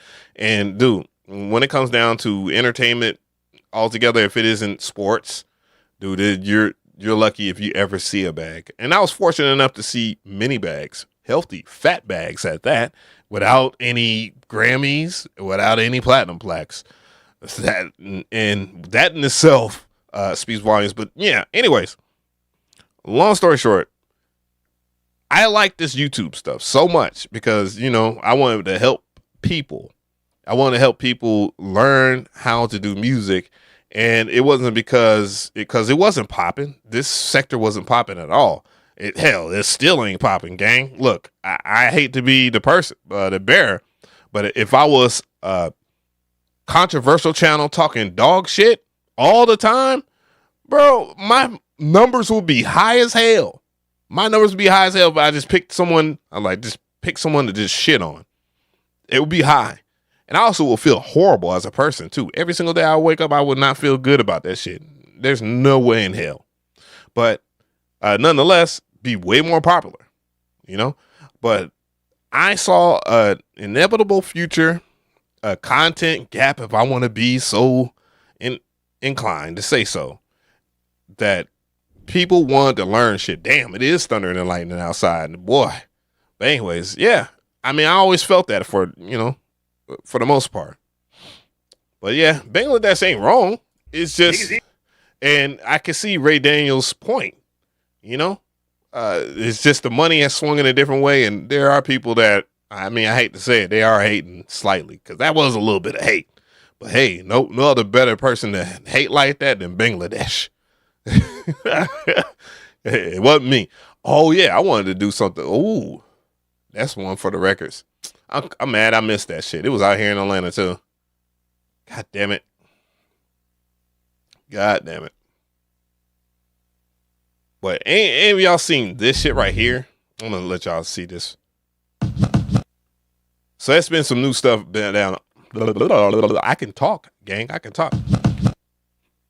So I've been looking at some stuff on Instagram. Instagram's been very interesting to me lately, but I have it linked in the description box. By no means do I know anything about this company and they haven't talked to me and all this other stuff. You know, I'm just going to keep it real with you guys. But they have this MIDI controller that does some interesting stuff, to say the least. How's the audio?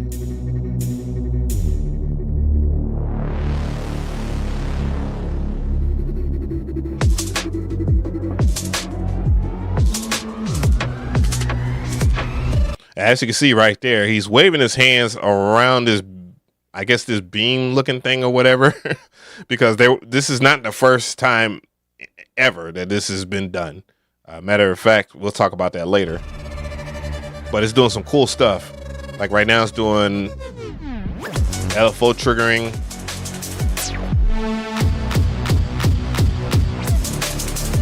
He just re-triggered shit. Playing notes with it. You know, it's an interesting way to perform stuff. It's by, I guess, Audio or Adama Labs.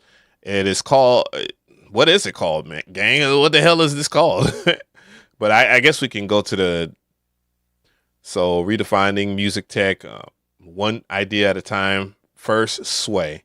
So it's called Sway, I guess. And they got a whole bunch of stuff. Yeah, so this is Sway. And this seems like they're independent or whatnot because they're talking about batches. You know what I'm saying? So they're making them themselves. You know, it's just this interesting MIDI controller that allows you to do things with your hand, pause. But yeah, they have a few other ones too, like this one right here. Yeah, I invented this thing. Yeah.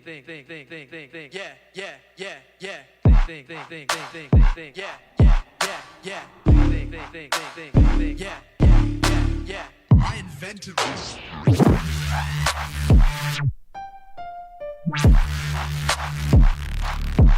So it looks like it. I mean, I think it's pretty cool. For the most part, you know, it's an interesting way to make music. It's just something that I would firsthand enjoy. Yeah, you know, it just depends on how, you know, well it depends on how it operates within your own workflow right now. If it doesn't work within your own workflow, then it will kind of be like there for no reason. You know, it if I was to give some type of critique, you know, some kind of pushback, right? And here's a DJ drop he's doing. He's using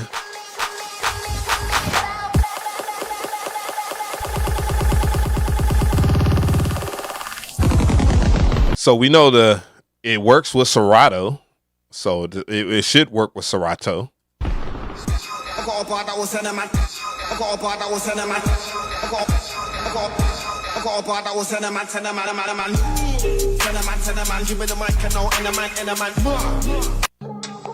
So yeah, so you can see how well you can implement it with Seratos. That's a good thing, you know. I don't know how well it works with any of your DAWs, but I did see that he was using the different buttons to go to different tracks, like the buttons in the middle of this joint right here. Like these buttons, he was using that to switch different tracks, so it seems. And then you can play notes, and you can do MIDI right here. You know, it has some interesting features for it. And then it has the pads on the side. You know, you see where they're going with it. You can see where they're going with it. There is this video right here. I seen it earlier by this guy named Kevin. So this person right here, this is a real person. So, you know, if you see these Google reviews, and he actually did some sick ass shit using that with this Akai Force. I don't know where that video is at. I don't have it saved. But this isn't the first time something like this has been around. Matter of fact, I got to think about the Roland SP 808. It had Roland had a thing called D-Beam. I'm going to go ahead and show you guys what that was. You know, it was a long time ago, but still, SP 808. All right. And maybe we'll get the D-Beam. Oh, boy, this is a hood classic. If it is a classic, Tears of Fear. Put the pictures online. Did I say Tears of Fear? Yes, it did. No, it said Take the Fear Out of Gear. And so this is the Roland SP. Look how cool these guys are.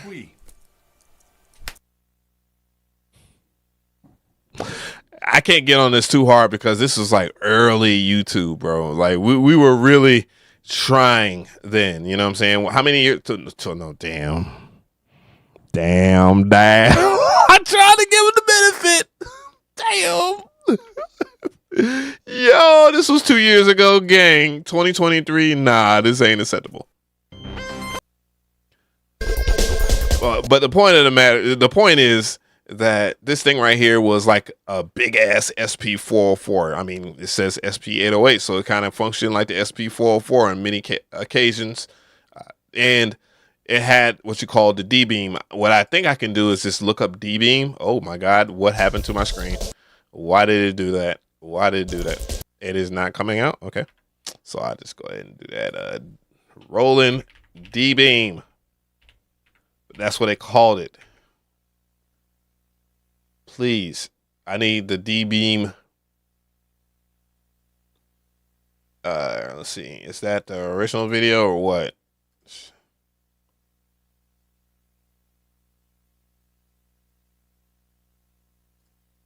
All right, so we got someone we can deal with here. It's SP Vids. So I'm going to turn that down a little bit here. And as you can see, when I move my hand in front of this, it monitors my hand and actually reacts to the movements of my hand as well. So now that y'all get an idea, that's what I think about when I see that.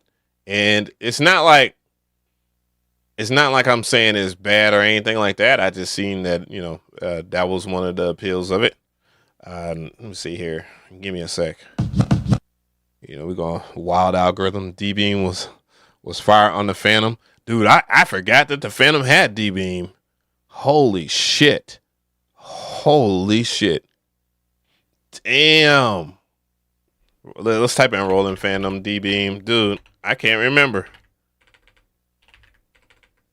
Yeah. All right, actually, Roland Phantom.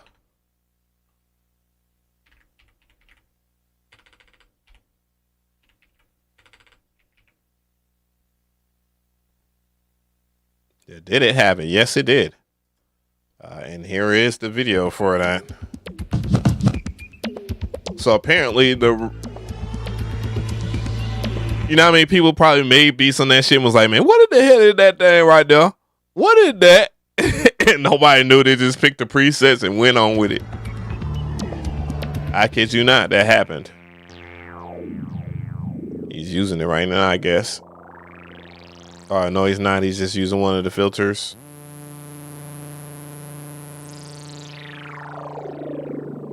We'll eventually get to some 1 minute video. Hi, I'm Bill Holland for GearWire.com, and today I'm looking GearWire.com. Yep. by Roland. Dude, never noticed it. Had this Phantom too. Had this Phantom and was making beats and never really cared that I was that dude. Like, real talk. I was that dude. I did not know. It's like, what the hell is that? And I didn't find out what a D-beam was and what that did until YouTube, bro. That's the thing about YouTube. Like, YouTube has YouTube education. I hate to say it. That's so sad to even say. But YouTube University, I think that's what everybody calls it. Yeah. I don't know, gang. Just let me know how y'all feel about that. Is that something that you would be interested in checking out? I mean, I don't know. For me, not bad. $215. It's, it's a MIDI controller. And, it's an independent company. So if you care about those type of things, then support them. You never know what they can do in the future. I know there's a lot of fans of the D-Beam. Now you have something that's similar to it.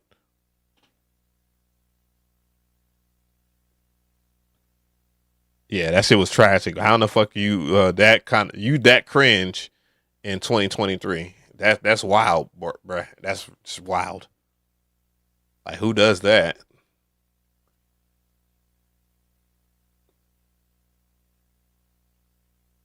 The new SH4D went for a similar D-Beam setup. I never seen it, checked it out or anything.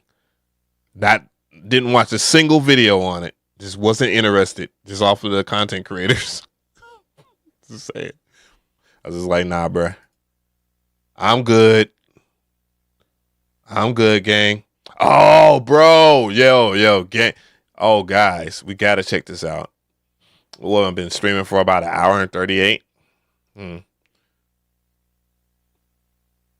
going to pull it up real quick. It should be in my history. Let's close some shit out.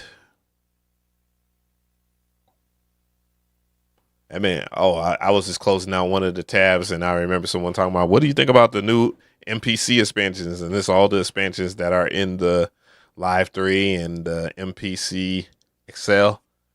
And I saw an argument the other day, like, why is the MPCs don't come with new sounds? And I'm like, what? Every MPC from 2016 and above has came with new sounds. I don't know, man. People just be making up shit, bruh. You will believe everything. Like, people are like, why doesn't the USB Type-C work? I'm like, oh, excuse me? The USB Type-C MIDI to audio doesn't work for you? It works for me, gang. Not like I ain't do a video on it, gang. You don't want to watch it, gang. Shit, stay stupid. Rappers were the common man's voice.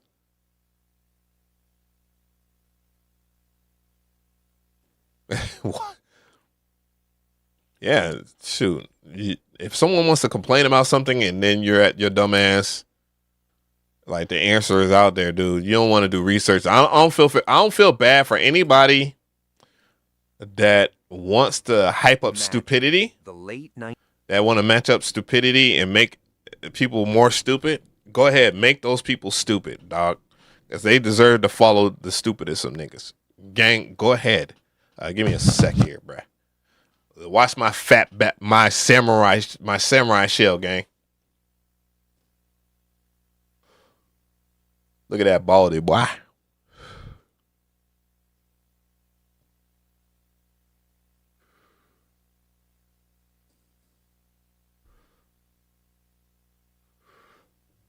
All right. So I was minding my business, watching YouTube, per usual, yes, I do watch YouTube as a regular person. I'm a YouTuber, gang. Been that way for 20 plus years. And I ran into what is the new thing that people are doing, which is AI driven documentaries. And there's a documentary for Akai Professional or just Akai in general. And I'll let you be the judge of it. Links in the description box if you want to check it out. Of course, we're going to check it out here, and I'll weigh in with my takes and do some research. Let's get it. Imagine the late 1960s, a professional recording studio somewhere in London or New York. How's the audio? On the rack sits a reel-to-reel tape recorder with a single word on the front panel, Akai. The sound engineer presses play, and I want to hear it in the chat and in the comment section. Does this sound like an AI voice to you or no? the tape begins to glide between the heads with almost surgical precision. No noise. Appreciate that. No distortion. Only music. Clean. I want one of those reels too, man. I do. Back then, engineers knew if that name was written on the deck, everything would be fine. But few of them suspected that 20 years later... No, real talk, man. The homie, big shout out to Stolen Drums. Big shout out to Controller Rise out here in Atlanta. All y'all that be down there jamming. I know I should have been pulled up on y'all, but it is what it is. You know, I'm an in the house Negro. But other than that, I always wanted to get a reel-to-reel tape, but he showed me some dope-ass shit. It wasn't the Akai reel-to-reel. It was the Fostrex or Fostech or whatever. Someone will correct me. You know, feel free to. But yeah, he showed me that joint. It's still expensive to get a reel-to-reel, by the way. But this Japanese company... But if you record your drums and shit like that... all popular music on the planet is created. Not improve it. Not optimize it. Change it. From the ground up, forever.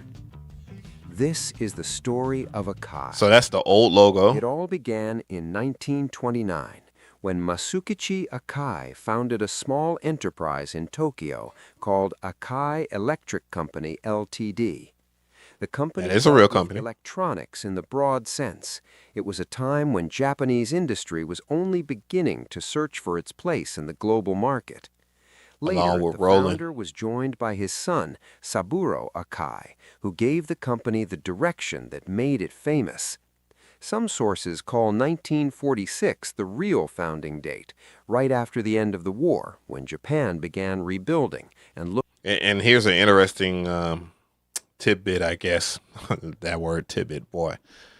Roland... after World War II, Roland as a company was making radios and stuff like that. You know, they was trying to rebuild their country off of that sense too, as that at that time, which kind of makes sense with the TR-808 or whatnot. But boy, this was tragic times. This is struggle right here, gang, for real. Like people complain about stuff right now, dog. Look at what happened. Imagine if you had to deal with all this back in, you know what I'm saying? It's crazy. And you just a regular person that ain't got nothing to do with politics, none of that.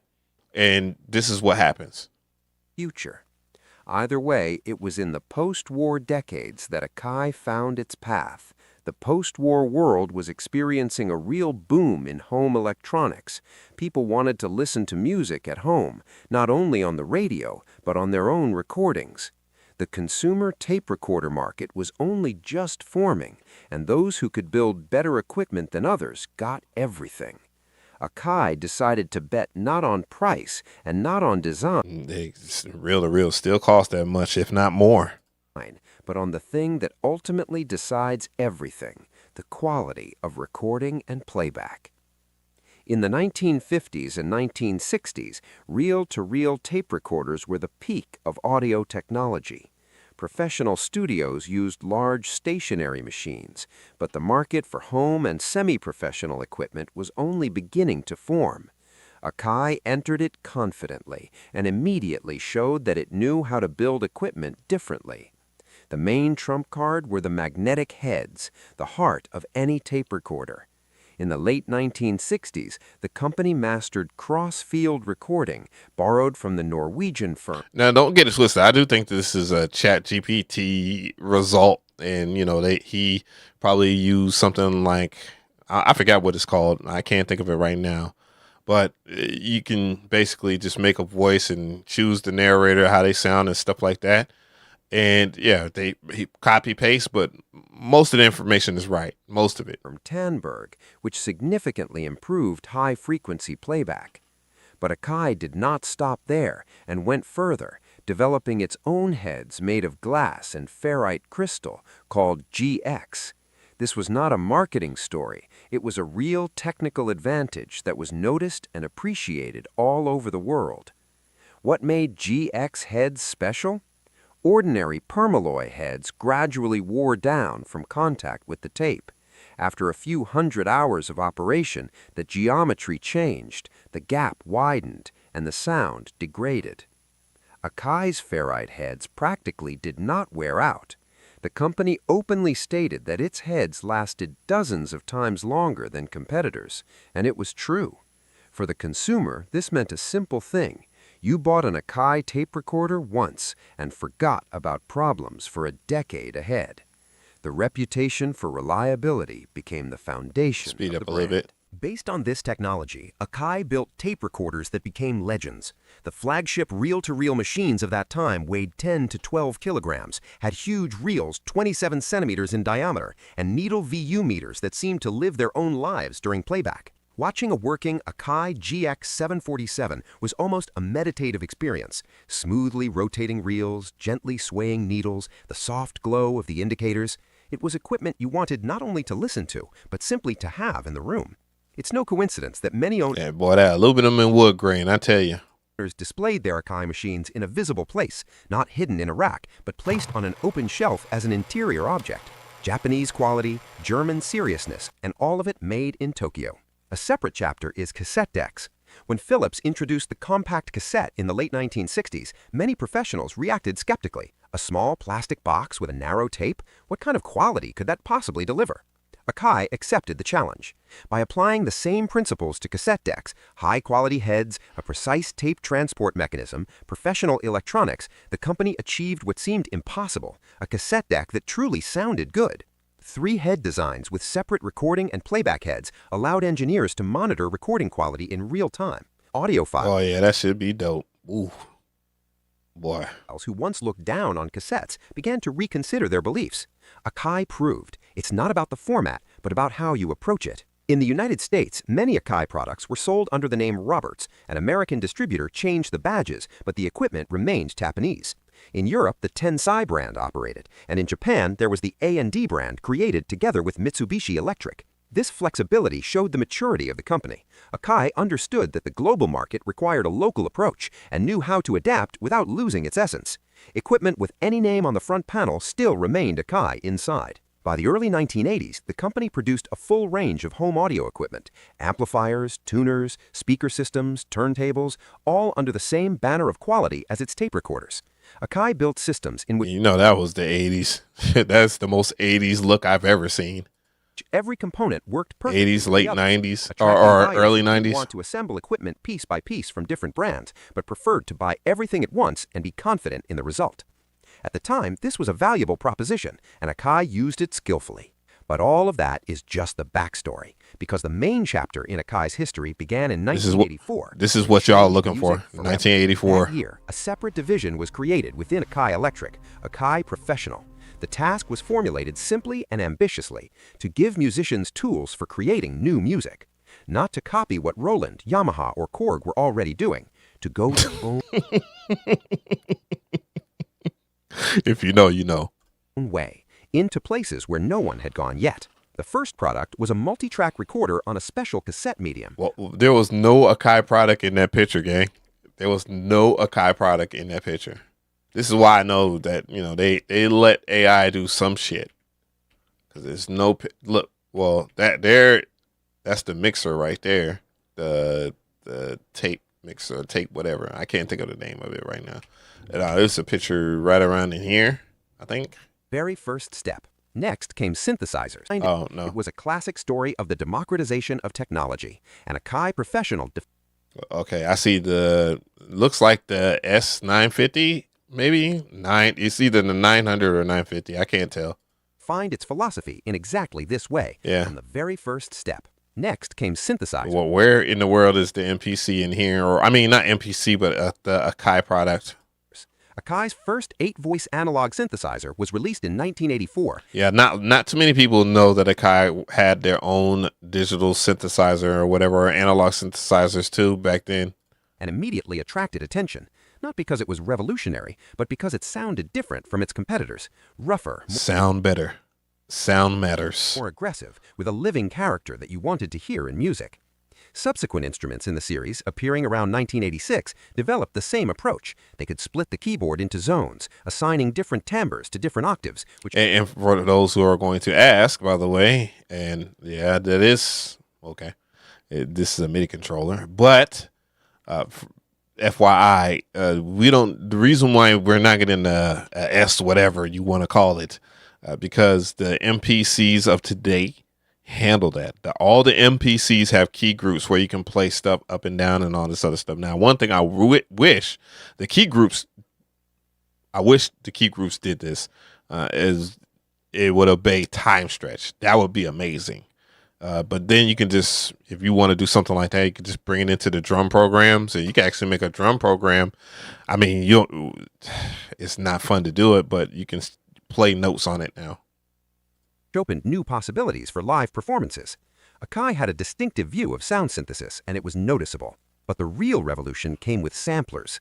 The idea of sampling itself, recording a real sound and then reproducing it at different pitches from a keyboard, existed before, but professional samplers cost as much as a car. In 1985, Akai Professional released its first sampler in an affordable price segment in a standard rack format. It could store only one sound at a time and provided just 1 second of recording at maximum quality, ridiculously little by modern standards, but it was an entry point that had not existed before.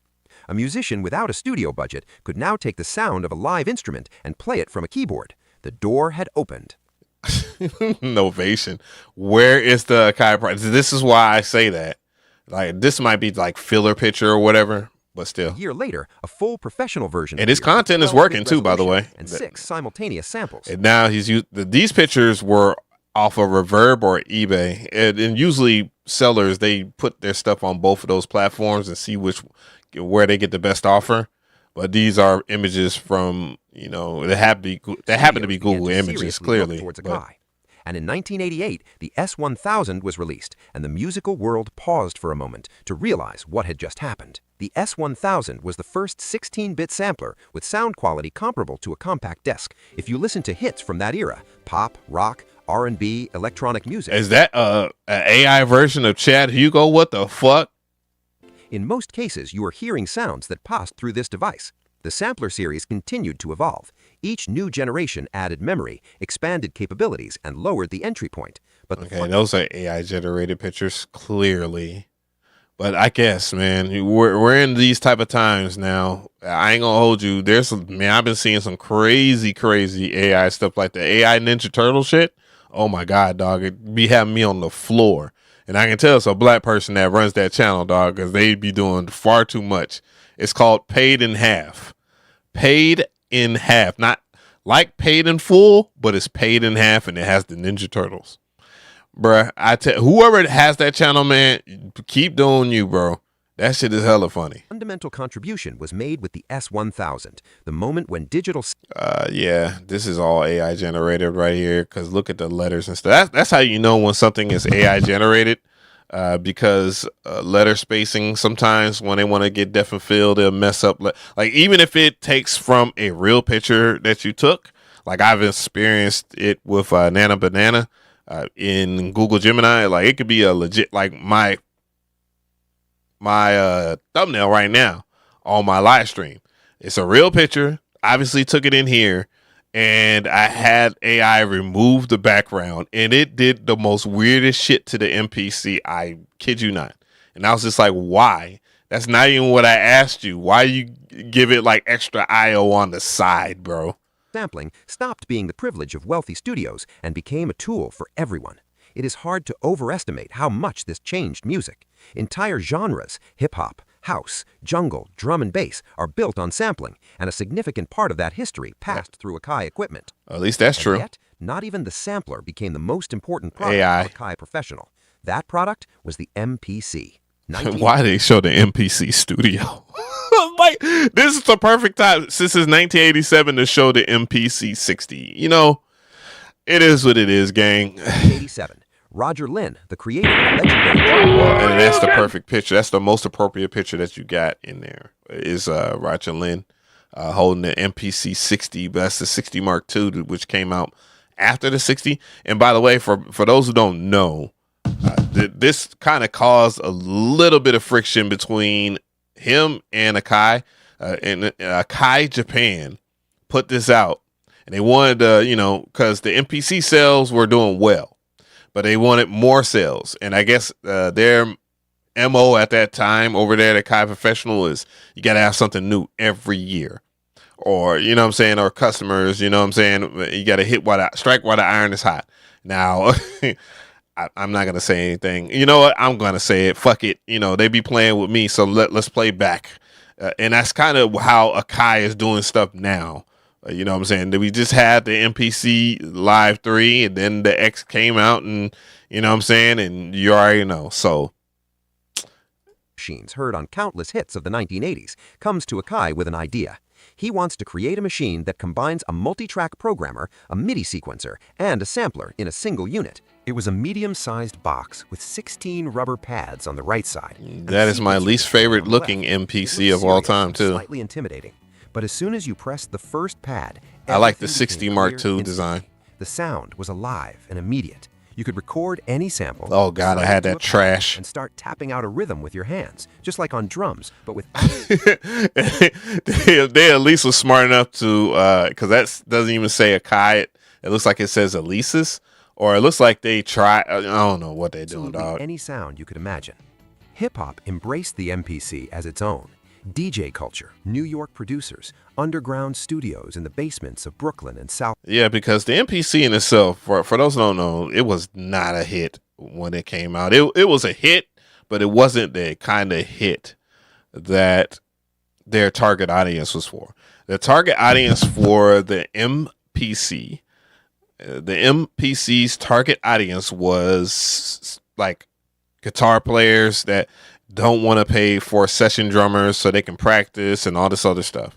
That was the goal. That was the end game for Akai. So as you can imagine, in 1987, hip hop is starting to boom or whatnot. And, there's samplers out there. If I'm not mistaken, I believe that the SP1200 was out before the MPC, the original MPC.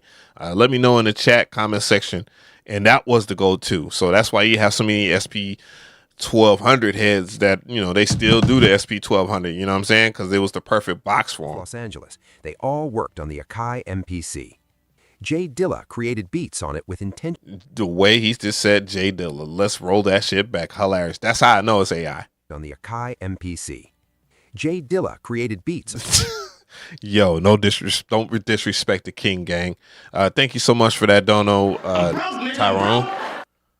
That's why I love your channel. Keep it real and we already know. Alive in a way that no programmed sequencer ever is. Music schools still study his work as a separate discipline. Dr. Dre built the soundtrack of the West Coast. Oh, that was some bullshit in the background of this video. What made the MPC so special from a technical point of view? The key was not only the sensitivity of the pads, although it was exceptional. More important... Yeah, it is funny because the two references that they have in here is Dr. Dre and Jay Dilla. That sounds like what Chatgpt will pull up because that's what most people know. There's so many different MPC users from every single era, bro. But, Dr. Dre isn't a bad one to reference, and neither is Jay Dilla.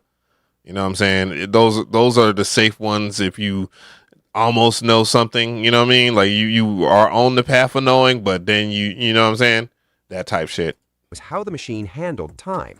The MPC sequencer worked with a resolution that allowed it to capture the finest nuances of performance and at the same time correct them just enough for the musician's needs. Yeah, entry-level hip-hop historians, they all go to Dr. Dre and Jay Dilla. I mean, again, that's not bad references to pull up, but dude, you're definitely new to this if you can't name anybody else outside of those two. Meanwhile, Akai Electric itself was actively expanding beyond audio in the 1980s. The company began producing video recorders, and here too it made its mark with an original solution. One of its VHS recorders, released in the early 1980s, became the first device in the world with an on-screen menu. Before this invention, to program... Now, I'm not going to watch the whole entire thing, but I just definitely want to hear from you guys. Do y'all think this is AI? Obviously it is. I'm going to call it like I see it, fam. It's AI. Does it not have anything factual in it? No, it's mostly true. Is it rudimentary shit that you probably would learn off of, and this is the thing, and I want to be honest, because the content creator, regardless of how they chose to create it, the channel is doing well, it's going to do better. Again, I do support this content creator for the way that they want to work on their content, and it is working. People are starting to watch shit like this no matter what, because if it's good information, it's good information.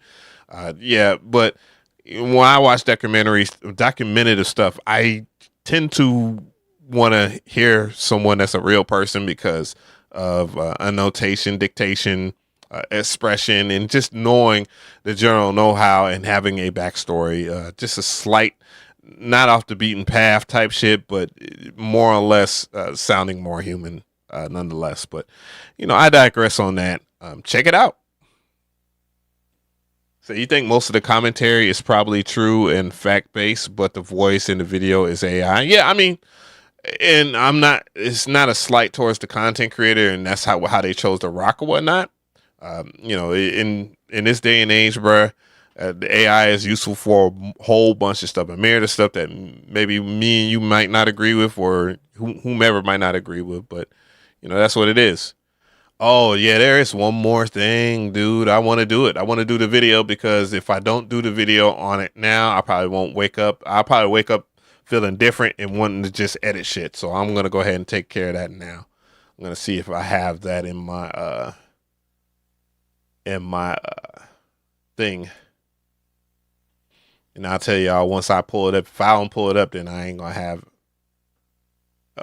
I ain't going to talk about it. I actually know where it's at anyways. I actually know where it's at. I thought that shit was hilarious, gang. I was like, bro, you really tweaking. Oh, yeah. I'm going to have to look it up. I didn't save it. That's crazy. I probably was like, yeah, I probably told myself I wasn't going to look at, I mean, I was going to look at it if I needed to. Drum.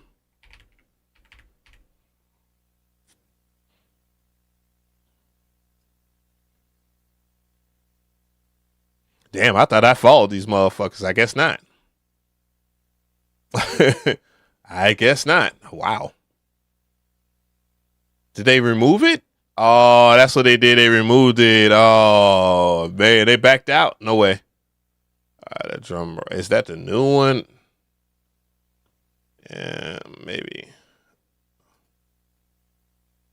Let's see.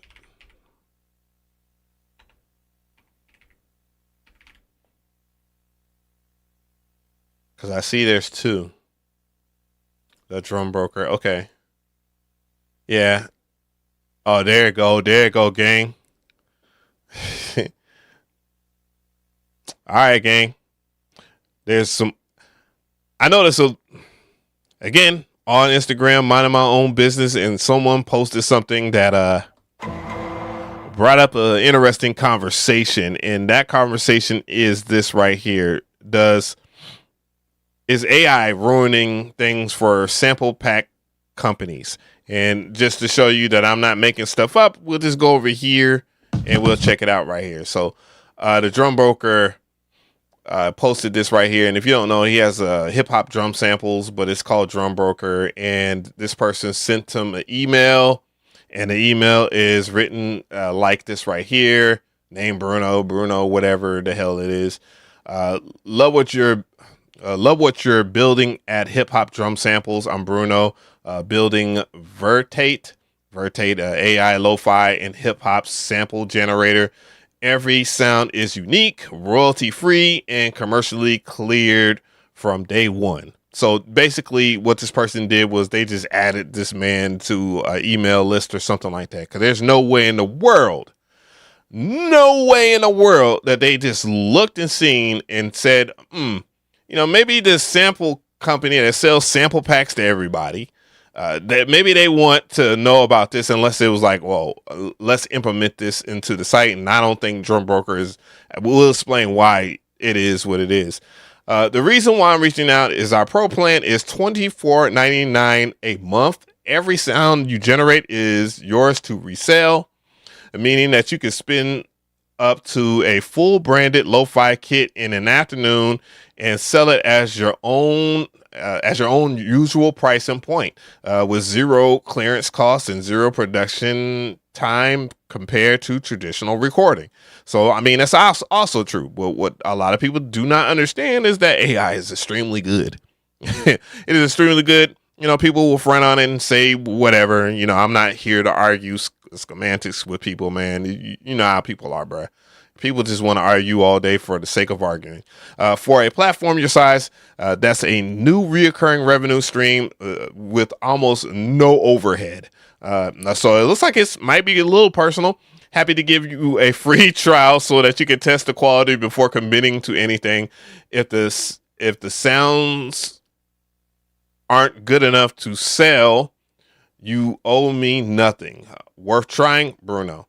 So, he just posted this, and right here he said, "Goddamn you, Bruno, you piece of shit. Let your outrage rip below." And, you had layer cake samples, which I worked with in the past. He said, "We don't need this shit." And, I guess he's just talking about, we don't care about AI, whatever. Drum Broker is talking, says, Slopageddon. Altruist is saying it's cooked. And then, some other people said, bet that email was written by AI. Ha ha ha. Probably so. And the ordinary rebel. Anyways, you get the point here. So this is what, a lot of these companies are facing right now, because, you got Suno on everybody's ass and head top, labels worried about it, was worried about it or whatever. Artists still worried about it because they don't want to be used by an AI or training AI to make it better, because that means that technically it could replace them. And even if it doesn't sound good, which, for the most part, I think the average person is having fun with it. And there's a lot more popular AI channels than what people would think, that are very entertaining at that. I'm just going to keep it real. People are skeptical about it. There's a level of skepticism that will always be there. And, I was with the skepticism at first, because most of the AI stuff that I was dealing with in the past was ass. It was ass cakes. There was a select few when it came to like AI mastering, like Lander, was good. Mixnia by DistroKid, which I heard DistroKid is selling their company. Interesting stuff to talk about. I thought to myself, a lot of these companies that are built off a traditional sell you a sample pack for $30. And this is where the problem comes in right here. This is where the real problem comes in. The reason why there's such a big market for it, I just covered the law on AI sampling or creating an AI song and all this other stuff, and how you cannot copyright it. And, some people are clapping like, oh, man, well, that means that nobody wins over there, well, technically, no. It just means that regardless, it's going to be royalty free unless there's some human input to it. And human input does not mean prompt. It means that you actually add some stuff to the AI generated music. So that means that that's kind of perfect for people that want to do something like samples. Dude, I ain't got to speak to you guys on how good a lot of these AI music generators are for creating stuff, whether it be OpenBeat AI, which is the first one that I tried that was like, wow, what I'm saying? Genuinely wow, and then Sampler, which, I started to build up more knowledge on how to prompt stuff so I can get what exactly I want. And once I found that out, bruh, there ain't no way I would sit there and go and buy a pack for $30 just to use 2 or 3 samples, gang. Ain't no way. Ain't no way. Now, I know there might be people out there, if you are that person, that would actually spend $30 on a pack. Mind you, and that's not even the biggest problem. Here's the biggest problem. Why a lot of stuff happens between Splice and, this site and that site and other sites do, because I got receipts on, people getting upset about certain creators of sample packs not having the sample pack exclusively, and their sample packs aren't selling on their site. Dude, it's just the most ridiculous shit that you would think, dude. You already know this place is like a crabs in a barrel type place. You have people that get mad at someone when someone's putting in more work than them. And I got receipts, gang. But, dude, it's an old model that doesn't work because the sample creators, you guys are actually greedy. Y'all won a lot. Y'all have, a lot of people, and I get it. That was a way for people to get placements and stuff like that. And by the way, I don't really have a problem with this, with, sharing credit on a song or whatnot when it's something that I did not create. I don't have a problem with it, but many people do. It just messes it up for a lot of people because a lot of people think that like royalty free means they can do whatever the hell they want. And I understand the main reason why y'all have these protective EULAs where you want a percentage and you don't want people to repost it, because I've created sample packs and sounds and all this other stuff, and people have resold my shit all over Instagram and Twitter and wherever. You know what I'm saying? Some people that quote unquote was making sample packs themselves, quote unquote, and they were selling my shit. You know what I'm saying? While they were popular, they were renaming my shit and people that I rock with shit, just so they can resell it for either lower prices, or they might sell the exact same packs, you know what I'm saying, under a different name. Dude, it was so much garbage that happened. And now we have this kind of era right here. And I'm going to tell you right now, Drum Broker, Splice, etc., if you ain't on the wagon, gang, I don't know what to tell you, because it's going to be hard for you to maintain a business like this when AI is being massively disruptive to your business, because not only is it convenient, because it's good. It's good. And you might not like it. Your homies might not like it. I didn't like it at first, didn't care. And then I just smartened the hell up. And I just said, you know what, man, dude, why in the world am I just sitting here holding the same opinion as everybody else, and I haven't tried it out? And that's the bottom line. That's the truth. A lot of people don't want to try something out because they see all of the people, the narratives, and then everybody's a nasty person because they don't share the same. And that's the weirdest thing about it. Like, you can't even be a person that enjoys something in peace without someone just claiming that you're doing something. Because it doesn't even matter if it's the truth or not. People will believe anything. And there's that narrative. You know what I'm saying? And I'm not saying that it will replace a lot of people. It's not going to replace vinyl sampling and all this other stuff. If you want to go out to a dusty ass record store and dig through crates, nigga, dig through crates, nigga. Do it in peace. I do my shit in peace. I do my shit in peace, gang. I don't care if whomever is whatever, bro. I just do it. I'm not trying to make it into some, you know what I'm saying? And I get it. People are trying to protect their business and they're trying to protect their brand because, again, not everybody likes this shit. And I respect if you don't like it. I'm not mad at you, bro. I'm not mad at you, gang. But don't try to dictate what I'm doing over here, gang. No. But it's interesting because it's going to crash a lot of businesses, and just off the strength of the model, just alone. Because you got Splice out here. They want you to pay a monthly for you to have access to certain things, and you got a point system over there, and you got to buy more points, and that's the whole point, is for you to have a subscription so you can listen to stuff. Then you got to use points to get the stuff. Yeah, it has the convenience of you downloading one or two samples, but the reality of it is you actually pay more than double if you download the whole entire pack.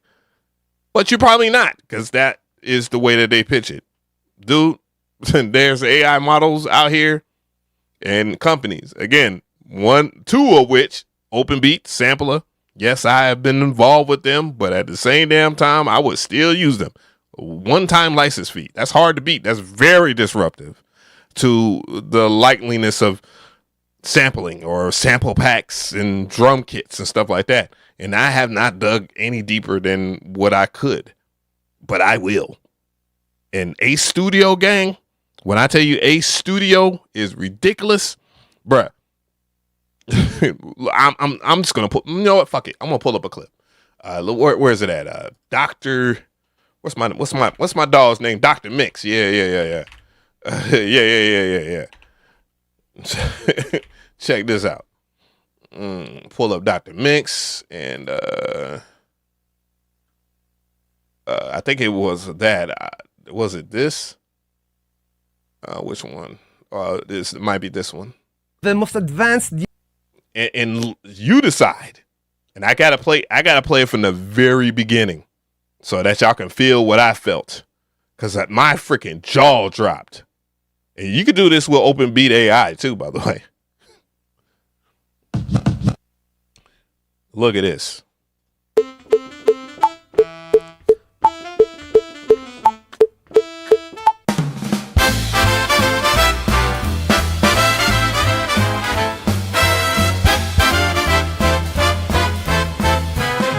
All right. He had the exact same face I had when I was messing with Open Beat. And what he did was way better. Dog, look at this. Look at this game. Like, all he did was record his MIDI in there. Picked out, man, I can't wait to do that video. They've been waiting for me to do this video, and I just been sitting back, didn't want the shit. Bruh, it's more than crazy. Did you just see what this fool did? Can't argue with results, gang.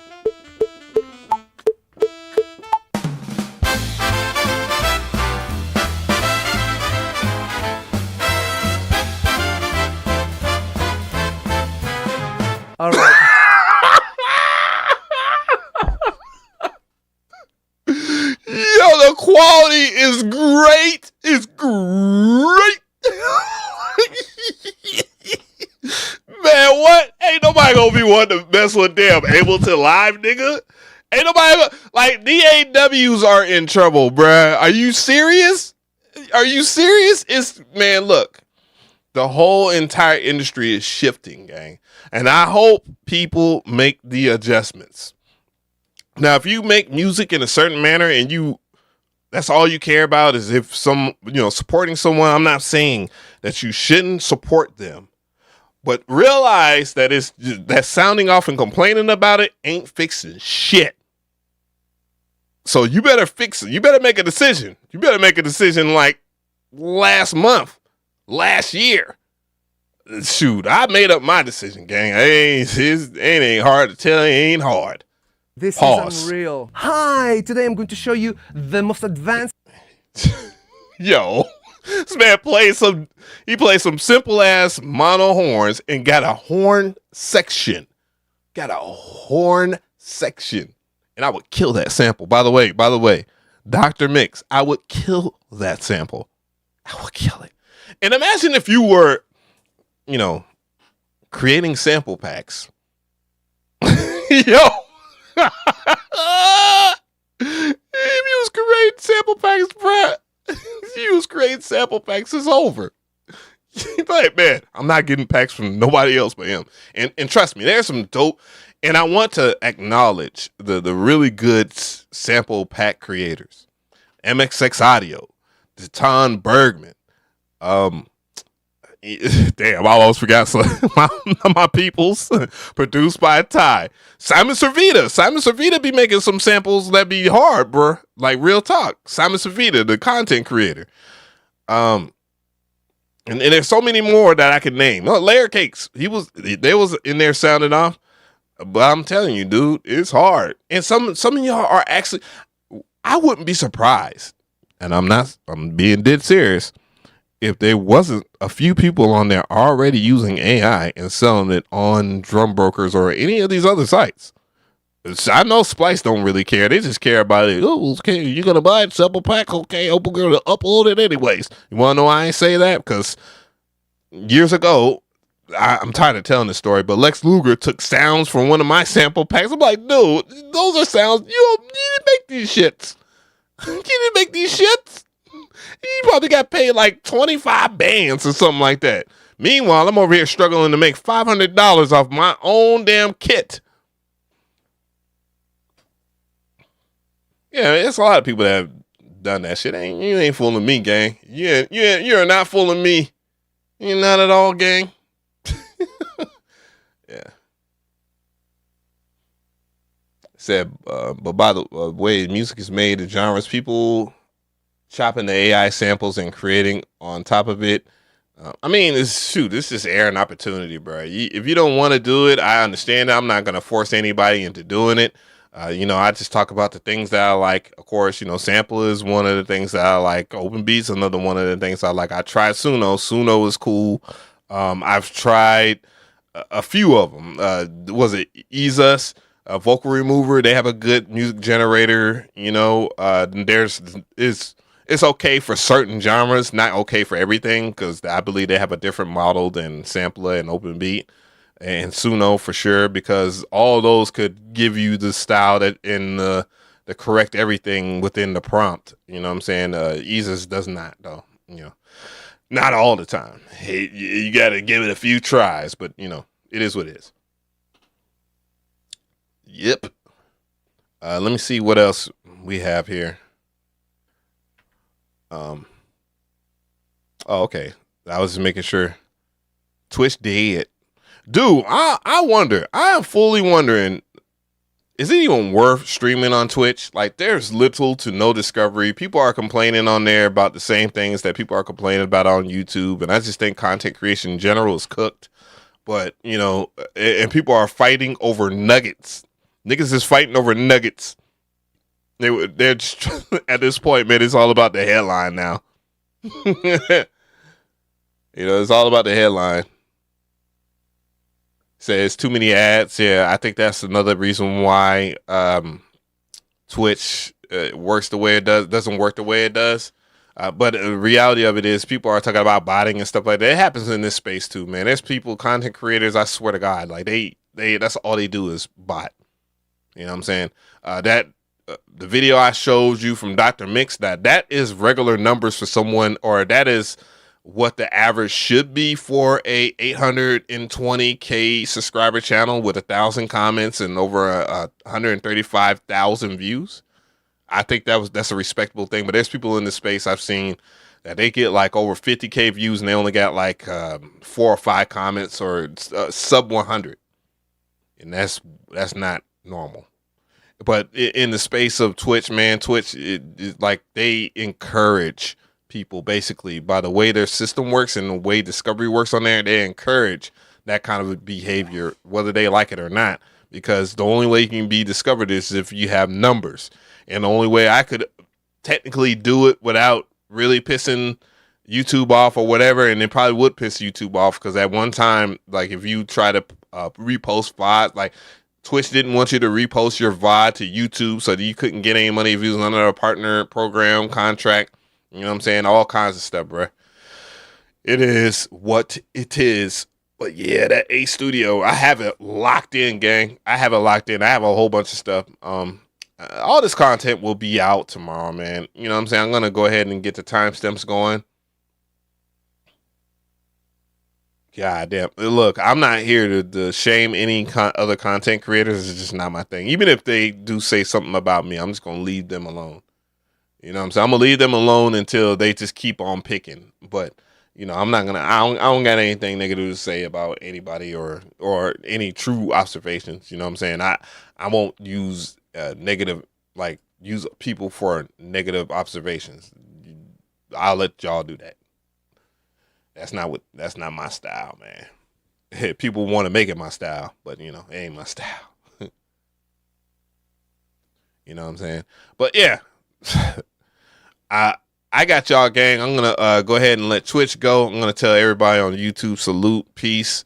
Yeah, I was gonna cook up, man, but we'll have to put that away for another day, and I will announce the winners and stuff like that. I'm gonna go ahead and announce the winners of the sampler license giveaways. 3 people that's going to get a license. I'm going to go to that exact video, and if you got your email attached, gang, I'm going to go ahead and check you out. I'm going to let it randomly pick it using this generator on this site. So peace out, gang. Y'all